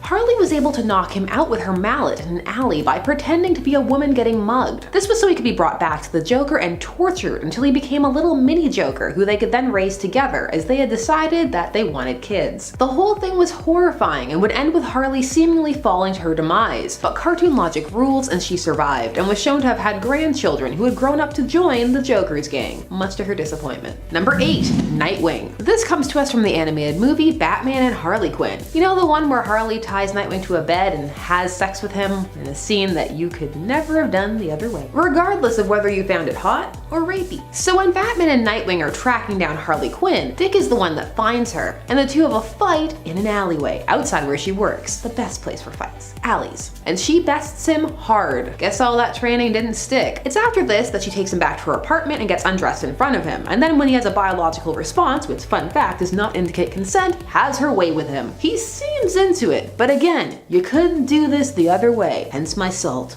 Salt. Number 7. Black Canary. Heading over to the Injustice verse for this one, we have Black Canary coming upon a newly reformed Harley Quinn in the Arrow Cave, and Harley and her end up getting into a pretty intense fight. They're evenly matched throughout most of it, until Black Canary, who is down for the moment, needs to ask for a bucket to throw up into, which effectively stops the fight, as Harley realizes that she's pregnant. Which, yeah, not a time to get into a fight, where people who don't know could just go for the stomach. It's a vulnerable spot. Irresponsible. The two end up sitting down and having a heart-to-heart, where Harley opens up about having a daughter of her own who was fathered by the Joker, who she gave up so that she could have a better life. Such was the beginning of a beautiful friendship, defeated with kindness and empathy. Friendship. Number 6. Wonder Woman. Sorta. Along the same vein, we have the time Harley joined the Amazons in the event Countdown to Final Crisis, which, as we now know, was far from the Final Crisis. False advertising. This comic needs to change its name. So Harley would end up in an Amazonian-run women's shelter and would even train ever so briefly with Diana. Harley has wormed her way into the Amazons' heart in the New 52 as well. She does that. Some heroes find her endearing and want to give her a chance. Power Girl felt this way too. I guess this number is just all about her making heroes not even want to fight her, because they've low-key become friends. Friendship. At number 5, we have a sand being. This one's a bit of a way back playback, but in Superman issue number 233, an experiment is done to turn all kryptonite on Earth to iron, but at the same time a new being is formed in the sand. It's created from soil and rock and a burst of raw energy and cast in the mold of Superman. In the next issue, more is revealed. When he flies too close to Superman, he gets weak and dizzy and is forced to stop what he's in the middle of. Then, in issue 237, the sand thing smashes right into him and he loses his ability to fly. He falls right down through the atmosphere, crashes into the earth, and can't seem to fly again. He's still able to leap over a small mountain though, so that's good. In the same issue, he's able to feel bullets hit him. He can't quite bend the barrel of a gun. It's really hard work to knock these bad guys' heads together. He's just not himself. Eventually we discover that the sand creature comes from another dimension. He has 1/3 of Superman's power. The best surgeons are called to see if they can sort out the issue, but they can't really. Then he goes to battle the sand creature. They end up chasing each other through the center of the Earth's core, and it wreaks havoc on the Earth, as it would, and their battle is continuing in space. Superman is beside himself upset, and then he's pulled out of a trance that he had been put into to see what would happen if they dueled. So they didn't actually duel, and then they both decide that it's not worth it, but that the Sand Superman doesn't give back all of his powers to make sure that no one has that much power ever, and then he goes back to his own dimension. Although the next issue, he easily survives a supernova, so I'm not really sure if that stuck. It seems like it didn't really, but it was a thing. Number 4. Booster Gold. We now come to Heroes in Crisis. The Harley from this story, well, let's say she had some special the author likes me OP powers. One of the heroes Harley would defeat in this series, yes I said one of, was Booster Gold. Her and Booster would both for a while believe the other was responsible for the deaths at the Sanctuary. This was the super secret farmhouse that every hero and villain knew about, that you had to go to, otherwise you were shamed. This was for therapy from an AI, who then deleted the information, except it didn't actually. Harley would angrily take on Booster Gold, and he wouldn't prove to be much of a challenge for her. Why didn't he use his fancy 25th century tech? Because, well, he didn't want to hurt her? She just needed to get that mad out of her system. This was very much everyone beat up Booster Gold the series. At least he got to have some pie. Number 3. Batman, again. Yes, Harley took on Batman in Heroes in Crisis as well, and she was able to lasso him up with Wonder Woman's lasso of truth. Now some people say lasso. Do you say lasso or lasso? Let me know. She got it right around his neck while on his back. That's right, Harley Quinn was able to kind of fight the Trinity to a standstill by capturing Batman. In Heroes in Crisis, Harley could do anything. She got the lasso off of Wonder Woman after she got a hug from her after faking her out. Because she also got a lot of hugs in this series. Everybody was really concerned about her. She nearly broke Batman's neck. Number 2. The Flash, Wally West. Wally West ended up being the core of Heroes in Crisis, and some feel it was a moment of complete character assassination, while others thought it was a brilliant commentary on mental health. Regardless of how you feel about that, in this comic, Harley beat the Flash. That's right, an ordinary woman with no powers beat the fastest man alive with an oversized hammer. Now, it would turn out there was a reason for this, kinda. An elaborate plot set up by Wally after he had snapped and killed the other people at Sanctuary, because he read everybody's files, you know, the deleted ones. He then used the Speed Force to time travel to cover up his crimes, including killing a future version of himself. But Wally has flash forward now, so maybe there's still hope for him, I believe. And finally, at number 1, Superman. Yes, Harley Quinn took on the Man of Steel, a depowered Man of Steel, but still, let me explain. This took place in Harley's Little Black Book series in issue 5. An alien wanted to set up a boxing match to take on Earth's champion, the Man of Steel, and ended up with the challenger being Harley Quinn. He depowered the Man of Steel so it would be a fair fight, and then proceeded to sit back and watch the action unfold. So Harley handily beat Clark. No contest really, she just had the moves, and Clark apparently has never taken anything close to resembling a martial arts class, even though this is hardly the first time he's been depowered. So Superman is knocked out by Harley Quinn, who is thrilled, though the reader is reminded to take Harley's retellings of events with a grain of salt. Still, this series is meant to be a fun romp of Harley adventures, and what more of a tall tale is there than her taking on the Man of Steel? Harley does love roller derby, maybe she also loves boxing. Number 10, Captain Carrot. These two fought it out in the two-parter Convergence Harley Quinn. After all, it would take a melding of multiversal realities in order for these two to even be able to fight one another, as Captain Carrot hails from the alternate Earth of Earth 26. While this fight might not seem like anything to celebrate, it should be noted that Captain Carrot is actually pretty powerful. He possesses one of the most epic powers, I think, of all time, that of cartoon physics. I don't know about you, but being able to defy the law of physics that govern matter and molecules in our world sounds pretty powerful to me. While the physical kind of fight came to a stalemate, in the end it would appear as though Harley won without really meaning to when she offered Captain Carrot snacks from her friend Poison Ivy's garden. In other words, those carrots are probably all kinds of toxic. Although Harley also joined Captain Carrot in a quick snack, the poison would not actually affect her, as thanks to Ivy she has total immunity. Captain Carrot, however, looked like he wasn't doing great. He was like, ugh, poisonous garden. Number 9, Damian Wayne. Harley Quinn made quick work of Damian Wayne, aka Robin, in the Harley Quinn animated series. Here Harley was looking to make a name for herself as a supervillain and leader of her own criminal gang, striking out on her own. She wanted to take Joker's spot as Batman's top nemesis, and even managed to steal Batman's Batmobile in hopes of baiting him out. Unfortunately for Harley, it wasn't Bats who answered the call, but instead Bats Jr., aka Damian Wayne. Harley was very disappointed and refused to even really fight Damian, despite him claiming that he was a more than worthy nemesis for her, being trained by birth by the League of Assassins. Harley defeated him far too easily, hanging him by his cape on a meat hook in the warehouse that they were in. Although Damian of course later embellished the story and insisted that Harley and he were official nemeses. Also, I love Damian Wayne in the Harley Quinn animated series. I think it's my favorite incarnation of Damian Wayne. Damian Wayne fans, please don't hate me. I mean that with the utmost respect. And friends, before we move on to this next spot, if you are loving this list and you want more lists like it, more Harley lists, yes, let's have it happen, be sure to let us know by giving this video a thumbs up. Also comment below with your favorite Harley issues or Harley stories. Number 8, Jason Todd loves Barbara Gordon? Another really brutal moment, possibly one of my least favorite parts, I think, of Three Jokers, comes at the end. After taking Jason in and helping him to recover after he was attacked, Jason at one point attempts to kiss Barbara. It kind of makes a little bit of sense because, you know, they've got shared trauma, but this felt weirdly forced still and out of place to me because, you know, Babs still seems like she's kind of trying to be there for Jason like a sister. I get that Jason is reaching out because for years he's felt like he was left behind, abandoned, and, you know, like I said, they do have shared trauma, but Babs and Jason's relationship has always felt more platonic to me, and if anything, more than that, more familial, like they were truly, you know, brother and sister. And when Babs reaches out, it's very clear she's coming from this place, and yet Jason seems to struggle to read the room and acts on his romantic feelings anyways, if that's even what's really going on for him. Honestly, I think he's just confused. The third issue ends with a kind of weird note with Jason leaves on our apartment door, and that ends up falling off and then being swept away by the building's janitor, which is especially weird and kind of cringe because it seems to imply, that whole sequence of shots, that if Babs found it, things may have been different between them.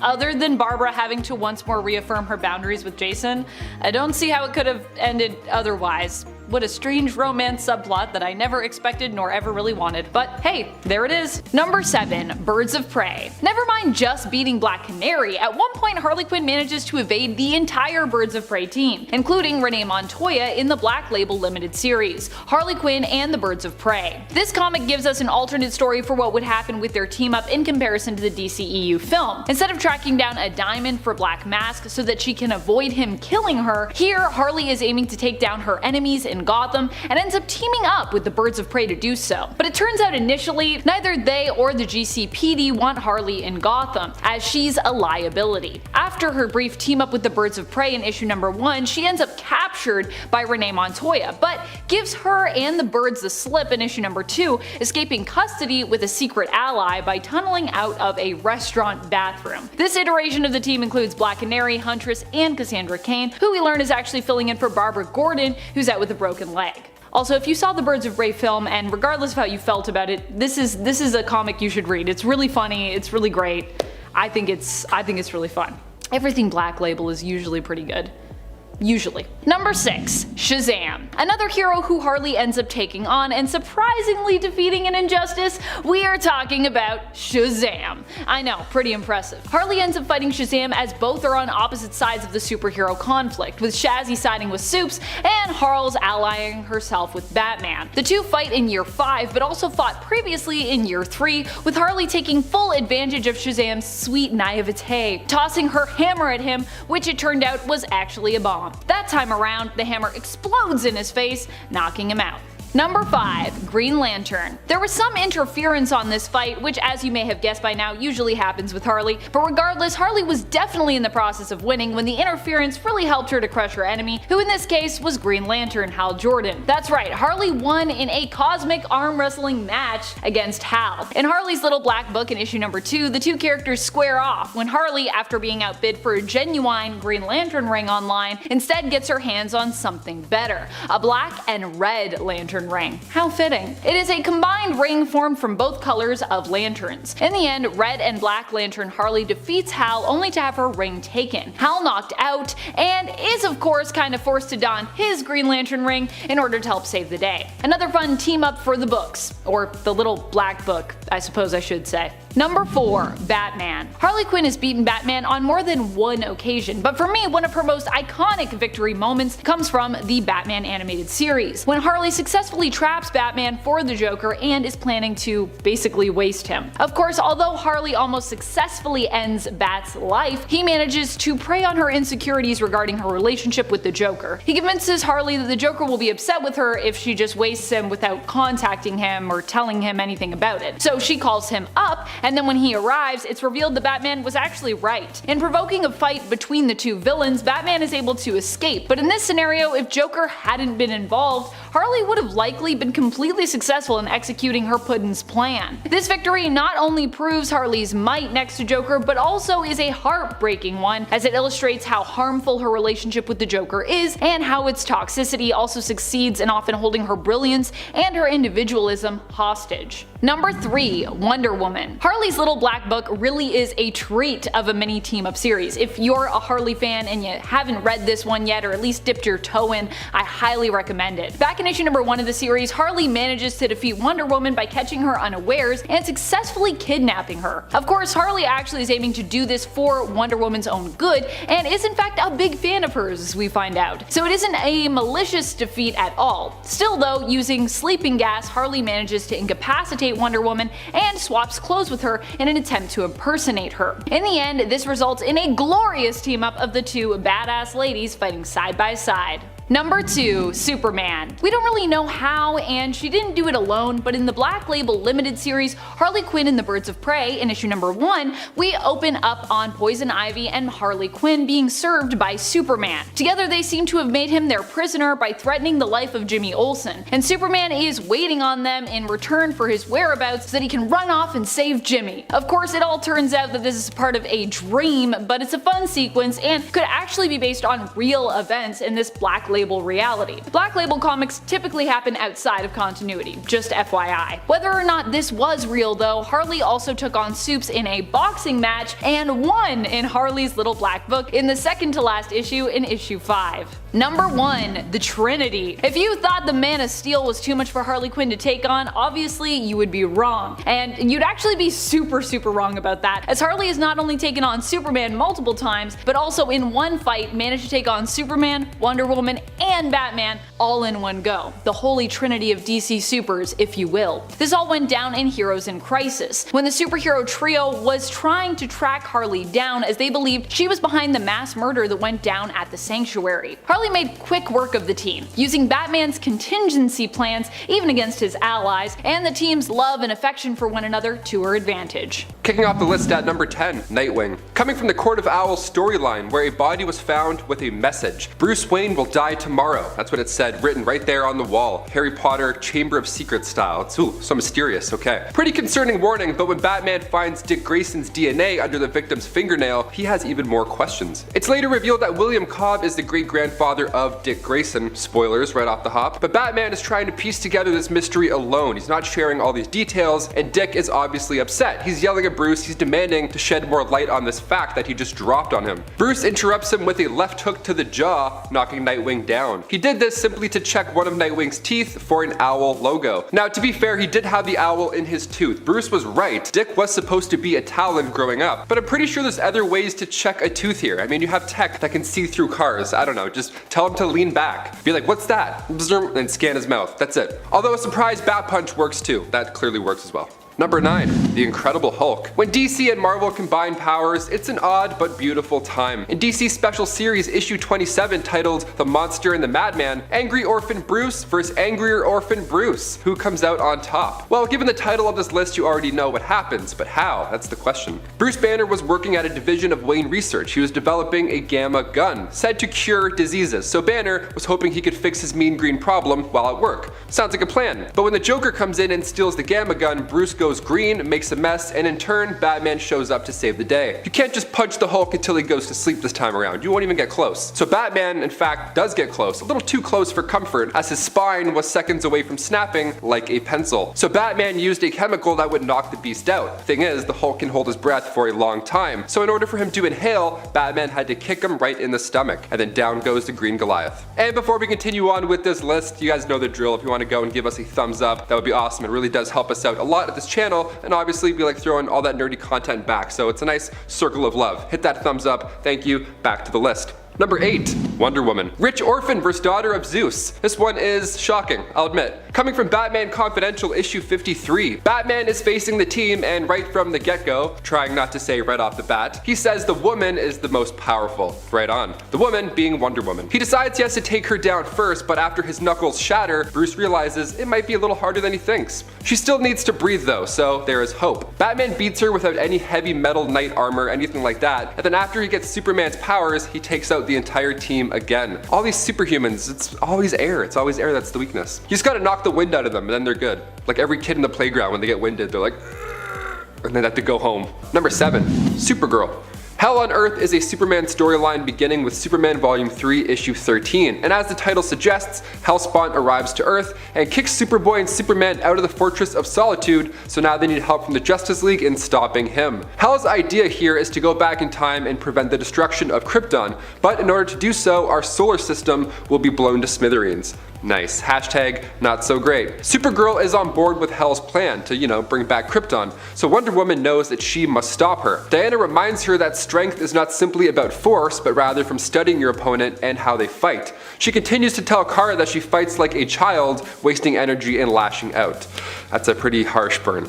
So Diana ties her up then with a lasso and hopes that Supergirl can learn from this.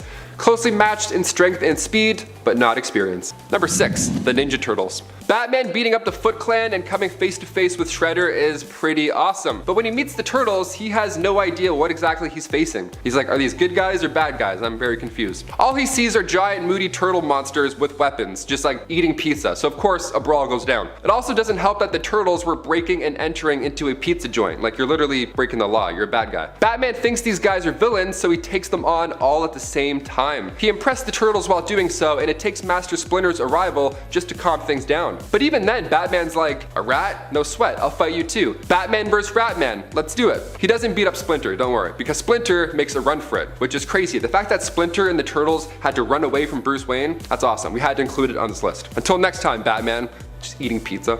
Number 5, Mera. Returning to the Flashpoint universe for a hot minute, where Wonder Woman is now an oppressive queen of the Amazons, the way she rules over them is dark. It's cruel. It's nothing like how we know and love Diana now. So naturally, her combat skills share a hint of evil as well. She's one of the 2 main villains in the 2013 animated film Justice League: The Flashpoint Paradox, and it's here where we see Diana and Aquaman fall for each other out of nowhere. Aquaman's wife, Mera, is of course hurt during this, as she witnessed this affair go down, so she approached Wonder Woman and was like, hey man, not so cool what happened there with you and my husband, I don't know, let's talk about it. Wonder Woman responds by taking her head clean off. Her body was then later sent to Aquaman as a gift, and then of course a massive war began. This is incredibly dark, but most things in the Flashpoint universe are. I mean, she kept and wore Mera's crown too, like, come on, really dude? Number 4, Superman. One of the biggest movies of 2016. It's been teased since I Am Legend in the very background. Batman vs. Superman, Son of Krypton vs. Bat of Gotham. Who will come out on top? Well, the general audience wasn't a big fan of this outcome, but Bruce Wayne took this one. Bruce almost ended the god too, but luckily he was reminded of his mother and therefore his own mortality, so he didn't go through with that execution. In Batman vs. Superman, I mean, sure, Bruce had kryptonite, but Superman easily could have punched him into vapor. I wasn't too happy with this win, but after accumulating over $870 million in the box office, we figured it was worth a Martha mention. In the comics too, Batman has come out on top. In Injustice Year 5, Batman beats Superman in a back alley, and of course in The Dark Knight Returns, Bruce gets pretty close to ending the Son of Krypton.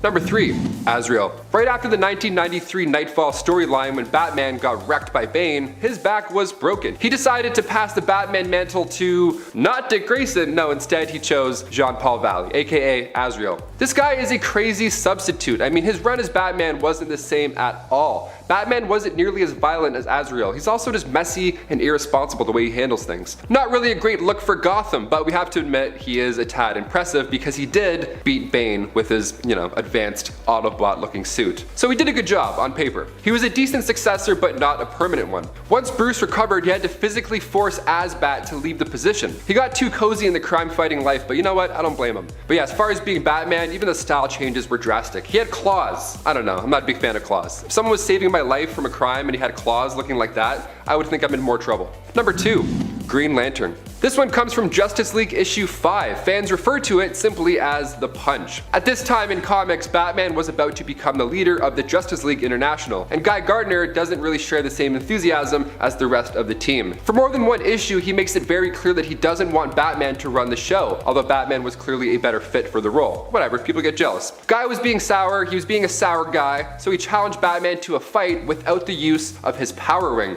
Just one human to another. Batman was already a human before, so it's gonna get messy. Batman easily knocked him down, and you guessed it, he did so with one punch. Yeah, of course, he's Batman, and without the ring, you're literally just a guy. Literally a guy. Blue Beetle started shouting one punch over and over again. He was hyped up, and readers were for sure doing the same. I know I was. And finally, number 1, the Justice League. One of the more impressive defeats comes from the Tower of Babel storyline that began back in JLA issue 43. It's a 4-parter written by Mark Waid, where Ra's al Ghul and the League of Assassins strike against every member of the Justice League using their personal lives and vulnerabilities. How does one get all this information? Well, it's all thanks to Batman and his trust issues. See, Bruce was keeping a hidden file that exposed all the strengths and weaknesses of the JLA. He made this file just in case any of them were to go rogue. So this man just gave away revenge recipes. Here you go, here's the password, enjoy. Batman figured all these out, so he wrote them down. Okay, so red kryptonite to use on Superman, okay. Nanites to trap Wonder Woman in a virtual battle with herself. A post-hypnotic suggestion would make the Green Lantern will himself into blindness. He has a Vibra bullet as well that would send the Flash into light speed seizures, and a magnesium virus would cause Martian Manhunter's skin to burst into flames when he's exposed to air. Also, Scarecrow's fear toxin would make Aquaman afraid of water, and Plastic Man, well, you just freeze him and flick him. Some blame Ra's al Ghul, but I blame the guy who had a dirty file of secrets. I don't know. I don't trust rich orphans anymore. That's my thing. I'm for sure going through all my friends' phones now. And at 10, The Flash. Now, the Flash has fought alternate versions of himself a lot, and I mean a lot. But I think that the most interesting time was when it was him from an alternate future where Wally West had died, and this future Barry's solution was to come back and kill his past self so the timeline of events that caused Wally to die wouldn't happen. Yeah, I still don't understand it either. However, to gain enough speed, Barry has to kill all of his rogues, including Gorilla Grodd, Mirror Master, and Captain Cold, who he just like sits with as he dies. It's weird.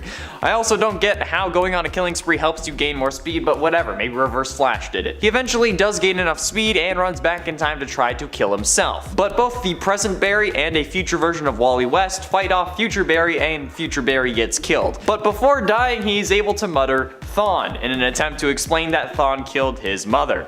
Yeah, gotta love comics, right? They make so much sense. In at 9, Mecha Vibe. I will admit the Flash TV show has gone in some interesting directions recently. However, the most recent season saw Barry lose basically all of his emotions for a time while trying to build an artificial speed force. But this ended up causing Barry to be very logical but also weirdly impulsive, becoming a form of pseudo-villain for a couple episodes. But when choosing to take only Iris out of the Mirrorverse, the team retaliates and tries to stop him. But in the process, Barry absolutely destroys all of them because he literally can predict where a ball will appear before it's thrown. He just puts his hand up and this is a ball that will just bounce in random directions that Cisco throws, and then he doesn't move his hand and catches it. Like, what? Gotta love that speed thinking. And you know, it's not like that would have helped against DeVoe or anything. Gotta love when they introduce new abilities that would have really helped previously, huh? Oh, and that damn copyright neutral lightsaber battle in the finale, seriously? That had to be the most ridiculous bull I've ever seen on this show.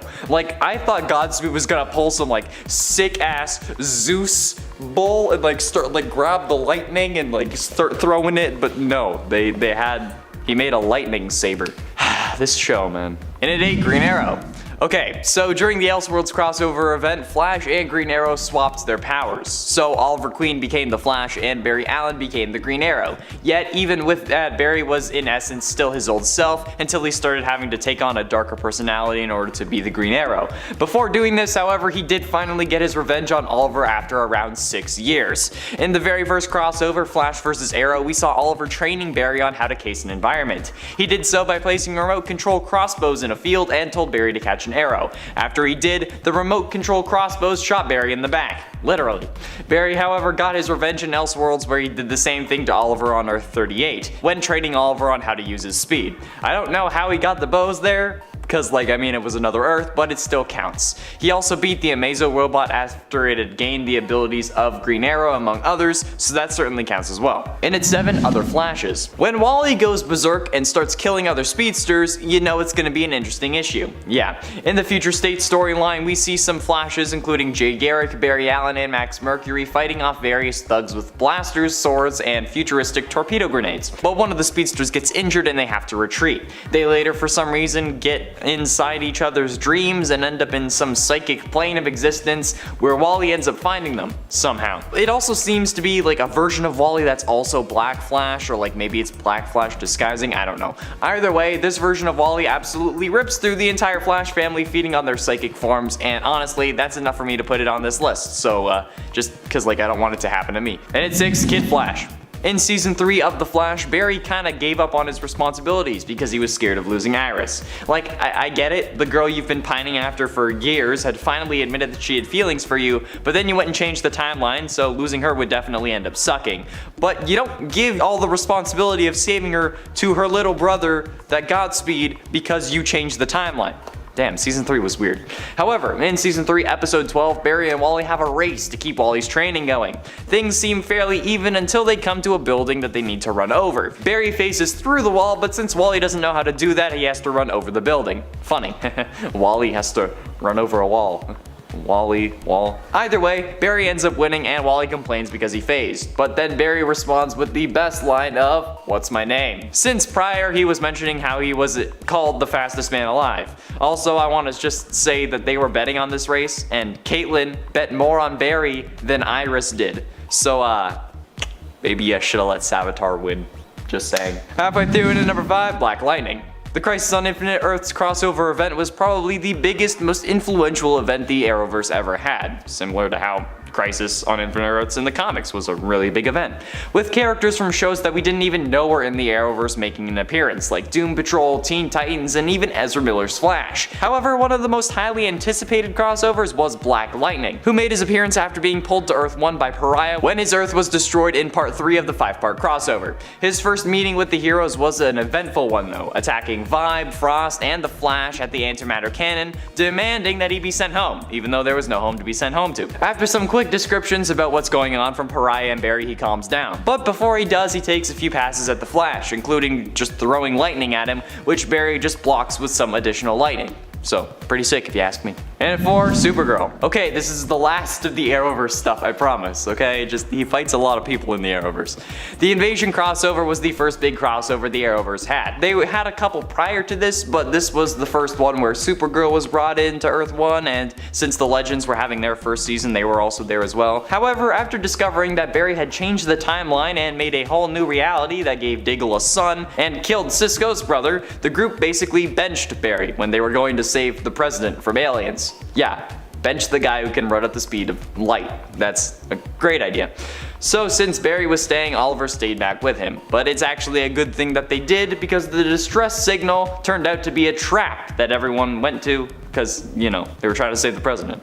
However, they turned against Oliver and Barry because they got brainwashed by Dominators. So in an attempt to get the Dominators out of the others' heads, Barry lured Supergirl to a warehouse where he got her really mad enough to break the connection. He got her mad by showing her how much faster he is and that she couldn't even lay a finger on him. I actually find it funny because it's such a childish thing, but it works so well. Getting close to the end in number 3, Batman.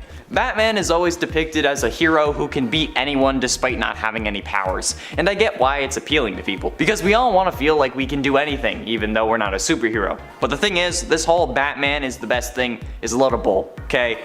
Take this single frame from the Price storyline, where Flash puts his fist not even a centimeter away from Batman's face and says, "I could hit you 100 times before you even threw one punch." And he is absolutely right. I love this line. I love Batman being put in his place. Not only that, but as Red Death, Barry was also able to beat Batman after being blasted with positive energy. God, that sounds like the show. Barry was able to take control over his body again as Red Death, since Batman was so full of hate and whatnot. Because, you know, Red Death is a combination of Bruce Wayne and Barry when they combined after entering the Speed Force, while Barry was tied to the front of a cosmic treadmill-powered Batmobile. I'm not even kidding. It sounds absolutely ridiculous. Penultimately, in at number 2, Quicksilver.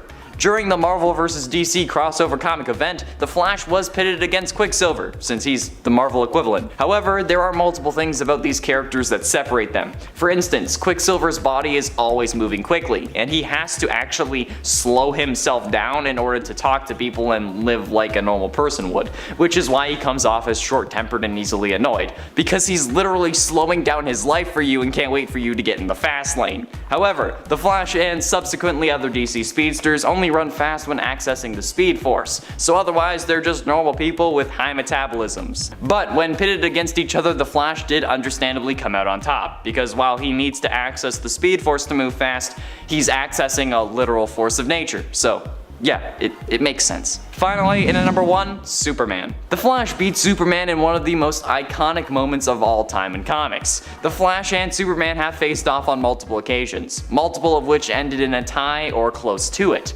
But in the panels of Flash Rebirth number 3, we got to see how that was all possible. After all, Barry is accessing a force of nature. When Barry wanted to re-enter the Speed Force after escaping, the Justice League was looking for a way to disconnect Barry from the Speed Force to save his life. But Barry manages to break free and runs off. Superman follows him though, saying that he will find a way to save him and that they can't lose another hero, and that he won't be able to re-enter the Speed Force because he will keep up with him. That they have raced before and Superman even won a couple times. But that's when Barry looks at him super smugly and says, "Those were for charity, Clark." And then boom! The man runs insanely fast and leaves Superman in his dust.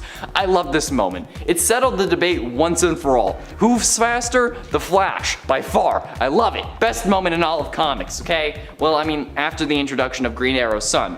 Kicking off the list at number 10, Superman. We'll kick off the list with some mind-controlled madness here. We always love those. In part 1 of the Superman sacrifice storyline, Maxwell Lord had Superman thinking he was fighting Doomsday, but in reality he was fighting his own friend, Diana Prince. Now Superman does seem to do most of the damage here, but only because Diana was strategically using her lasso against him in hopes to cancel out the mind control.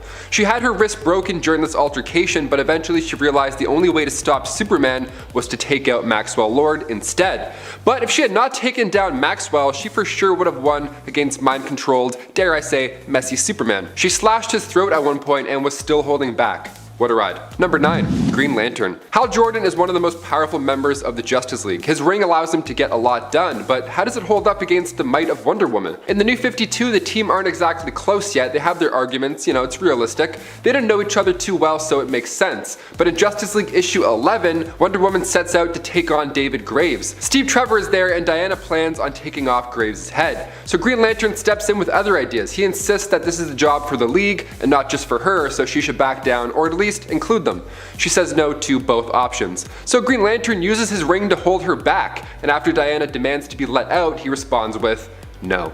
So she breaks out of the ring's construct and throws Green Lantern around for a few pages. She actually tries to use her sword on him at one point, believe it or not, but luckily Superman grabbed it mid-swing. That was a close call, Diana, a little too close for comfort. And before we continue with this list, if you want to go ahead and give us a thumbs up, that would be awesome. It really does help us out here on our channel, and then in turn we can bring you all the nerdy goodness and put it back into your eyes. Thank you so much for your support. Now let's get right back to this list. Number 8, Power Girl.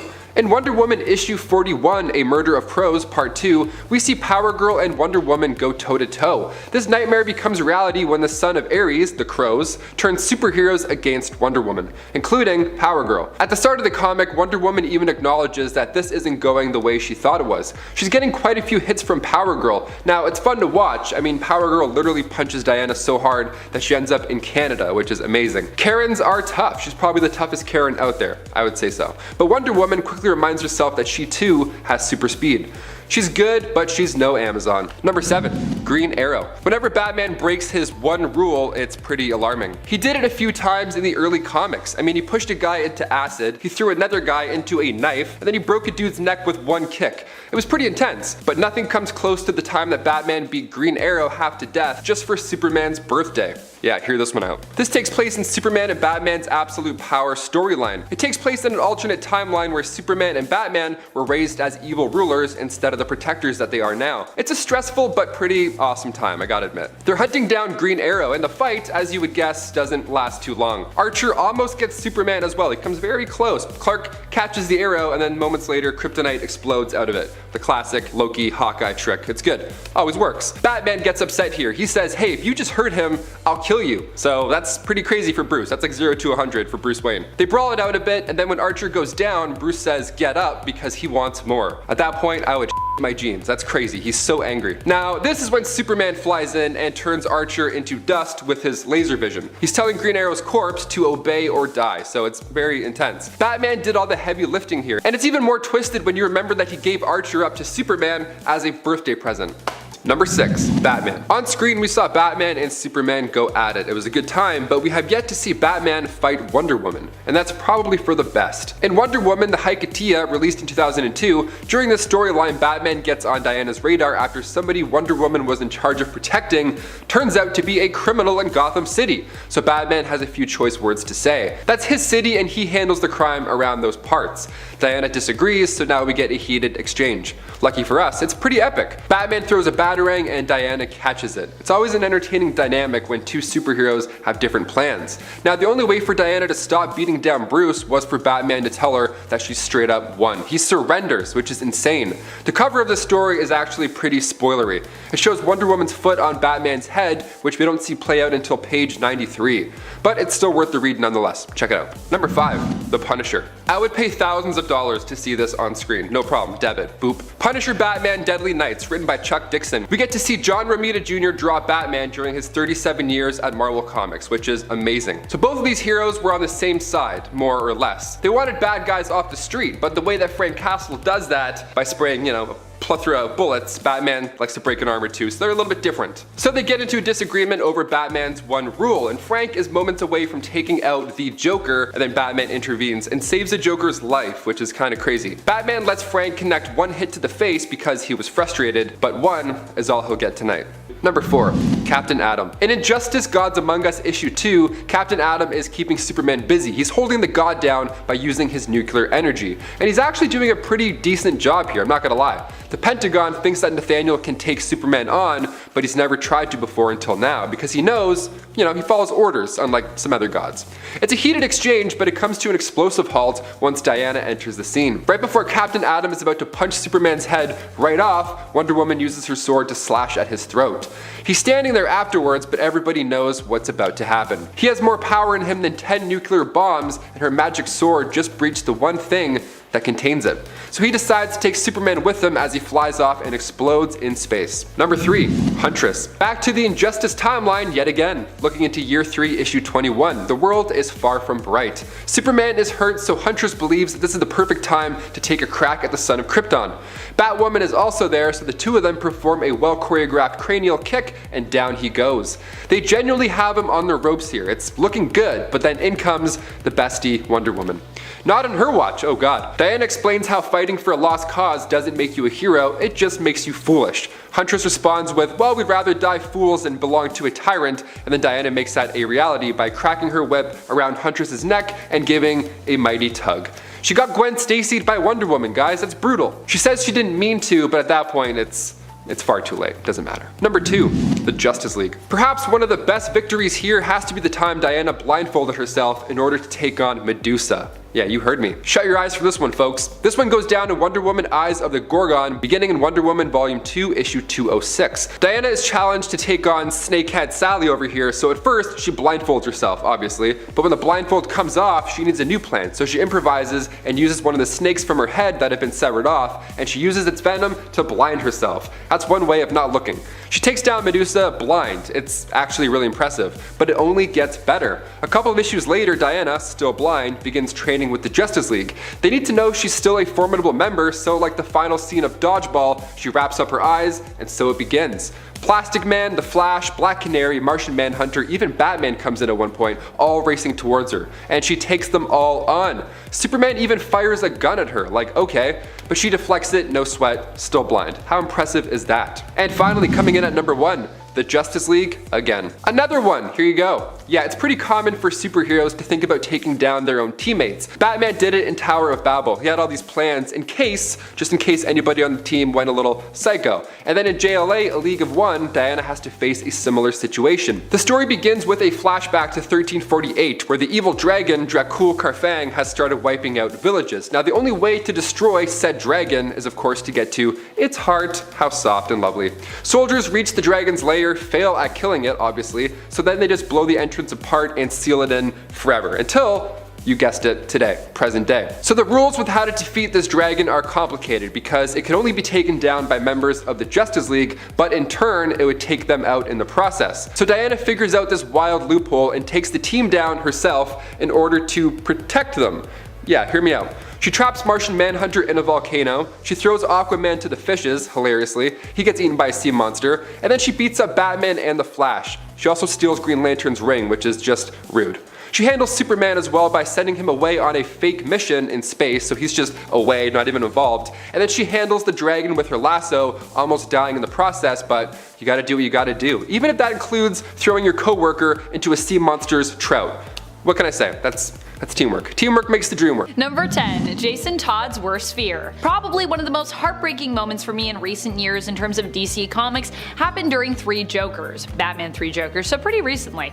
I'm still not really sure why people don't like this comic. I thought the story by Jeff Johns and artist Jason Fabok was well worth the multi-year wait myself. It was suspenseful, it was mysterious, and it was just stunning. And honestly, every time I go back to it, I find something new that I like about it. Sure, the middle act in issue number 2 lagged a bit, but otherwise this comic to me was pretty flawless, other than a few minor plot hole issues in my opinion. Also the raccoon. Oh! And despite the leg in issue number 2, it still had one of the most heartbreaking moments for me, which occurred when Jason as Red Hood chose to strike out on his own and ended up finding a pool filled with failed attempts at creating the next Joker, which in and of itself is another kind of brutal. At one point, the 3 Jokers implied that Jason actually might be the best candidate to become the next Joker, but decide that he's simply not smart enough to take up the mantle. Ouch. Instead, they once more beat him to within an inch of his life with a crowbar, with one of the Jokers, implied to be the Joker who first did this to Jason way back when, commenting on how the second time was even more fun than the first. It gets especially brutal and heart-wrenching when Batgirl and Batman arrive on the scene to rescue him and he lashes out at them, especially when like Babs just comes in and gives him a hug and she's like, I just want to make sure you're safe. Number 9. The Dark Knight Strikes Again.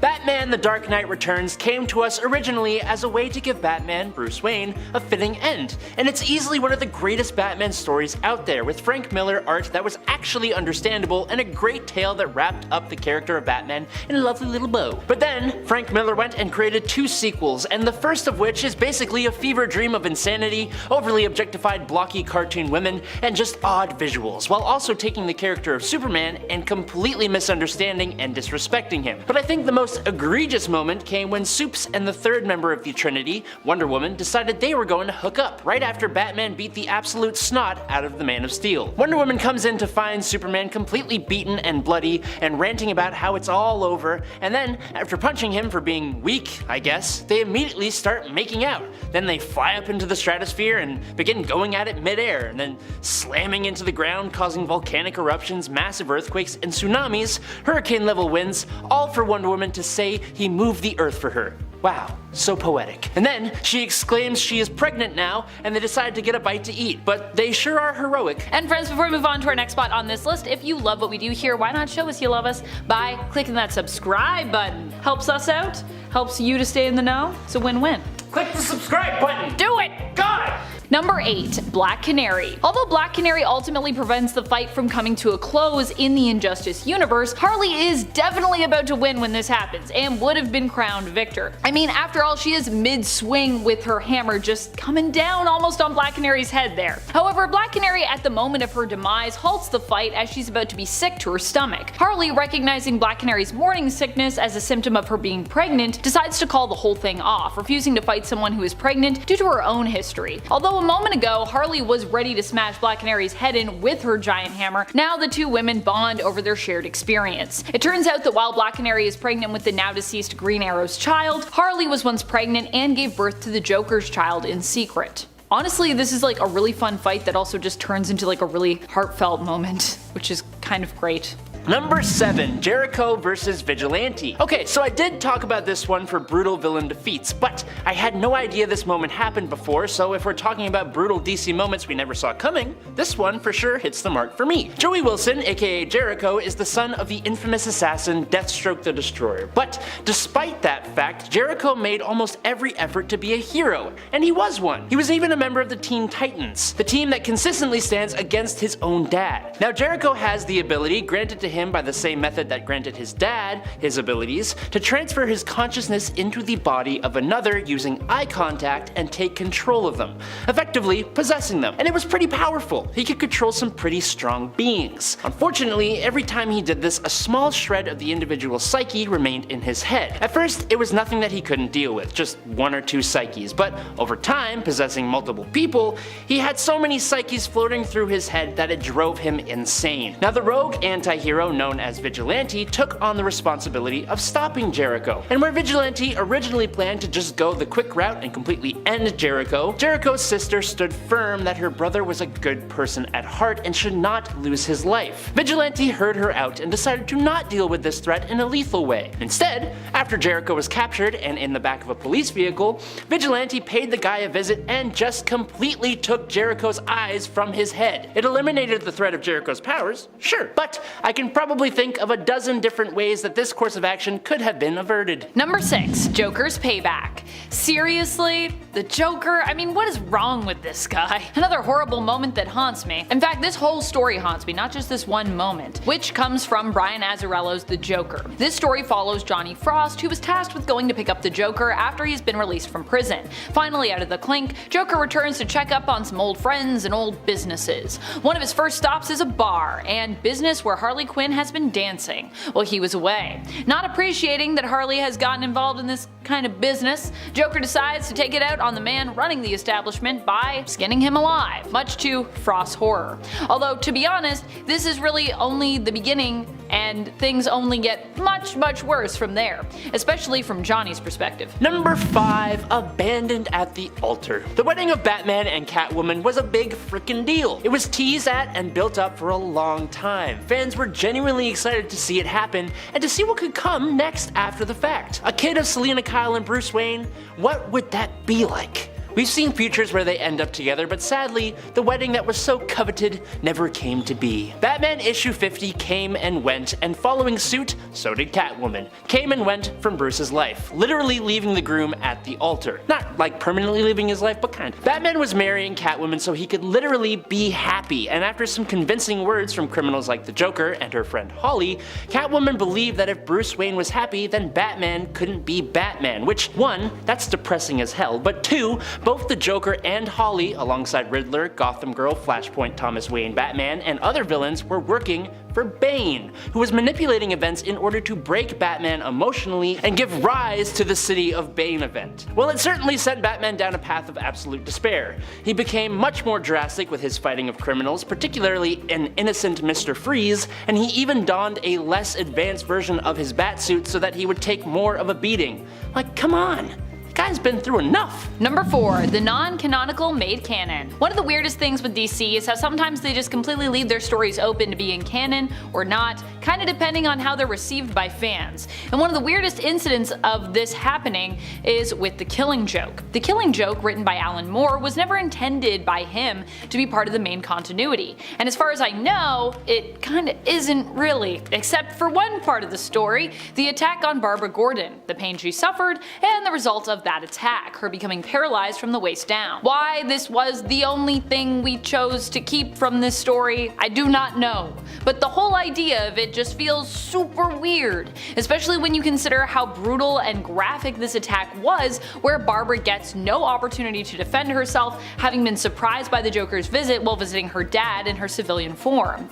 This element of the story would change Barbara's life forever, and although I do like Babs as Oracle, and I feel like we were able to actually at least turn it into something good, it feels like she was kind of robbed of, some agency here, especially when you consider the story was never really intended to be incorporated into the canon, and it also still kinda wasn't. Number 3. Maxwell Lord and Ted Kord. I made a rhyme. I think we can all agree that it's incredibly rare to see a mainline superhero taken out of the picture, and if it does happen, it's usually in a huge blaze of glory, or an incredibly tragic moment, or after a long momentous battle with cancer in the case of Marvel's Marvel. So, when Ted Kord was erased from existence thanks to a bullet from a barrel at the hands of Maxwell Lord in the Countdown to Infinite Crisis, it kinda sucked. After following Ted the whole book as he struggles for anyone in the Justice League to take him seriously, while he's correctly on the trail of Maxwell and learning of all his misuse of both the Justice League's files, Batman's Brother Eye satellite, and the OMAX, you'd expect Kord to come out surviving, having a cathartic moment where he finally gets the League's respect or to make a dent in Lord's plans, but instead he gets snuffed out like a tea-light candle that never even begun to make the wax melt. It's abrupt, brutal, and it made me legitimately very sad to read it. Number 2. Face Off. One of the most brutal moments that still haunts me to this day, of course, involves the Joker. Because of course he's one of the most twisted and often brutal characters that we have over at DC, I would say. This one comes to us from around the time of Death of the Family. In this story, Joker ended up removing his face in order to reinvent himself. Needless to say, this didn't last forever, but it was a terrifying time, and honestly, I'm not sure how Joker lived after doing this, considering that I'm pretty sure he would have been opening himself up to all kinds of nasty infections. Despite removing his face, Joker would later recover and somehow reapply said face, despite the fact that the face was not well stored in between, cause comics, I guess. Ugh. Number 1, fridged. This DC Comics brutal moment caused the whole coining of a term and changed the way comic books were written going forward. Green Lantern Kyle Rayner came home one day after doing his superhero thing in Green Lantern issue number 54 from 1994 to find his then girlfriend, photojournalist Alexandra DeWitt, had been very savagely stripped of her life at the hands of the villain known as Major Force. But not only did Major Force take Alexandra's life, but for seemingly no reason, he also stuffed her into the couple's fridge. It was incredibly brutal and served only to give Kyle, the male antagonist of the story, the motivation to reach new heights as a hero, while her character, who was genuinely likable and could stand on her own, was gone forever. This was a trope in not only comics but media in general, that presented viewers and readers with the idea of sacrificing the female love interest for the direct purpose of motivating the male hero, which practically never happened in the reverse. After this comic came out, the trope was finally given a name, fridging, or women in refrigerators, and it changed the way female characters were written in comics for the most part. Going forward. B-R-U-T-A-L. Brutal! That's what you just saw. But now it is the end. Yup. Thanks you guys so much for watching. I've been Adam Andrews. And I'm Amanda McKnight, and this has been Top 10 Nerd. Stay nerdy, YouTube. Peace!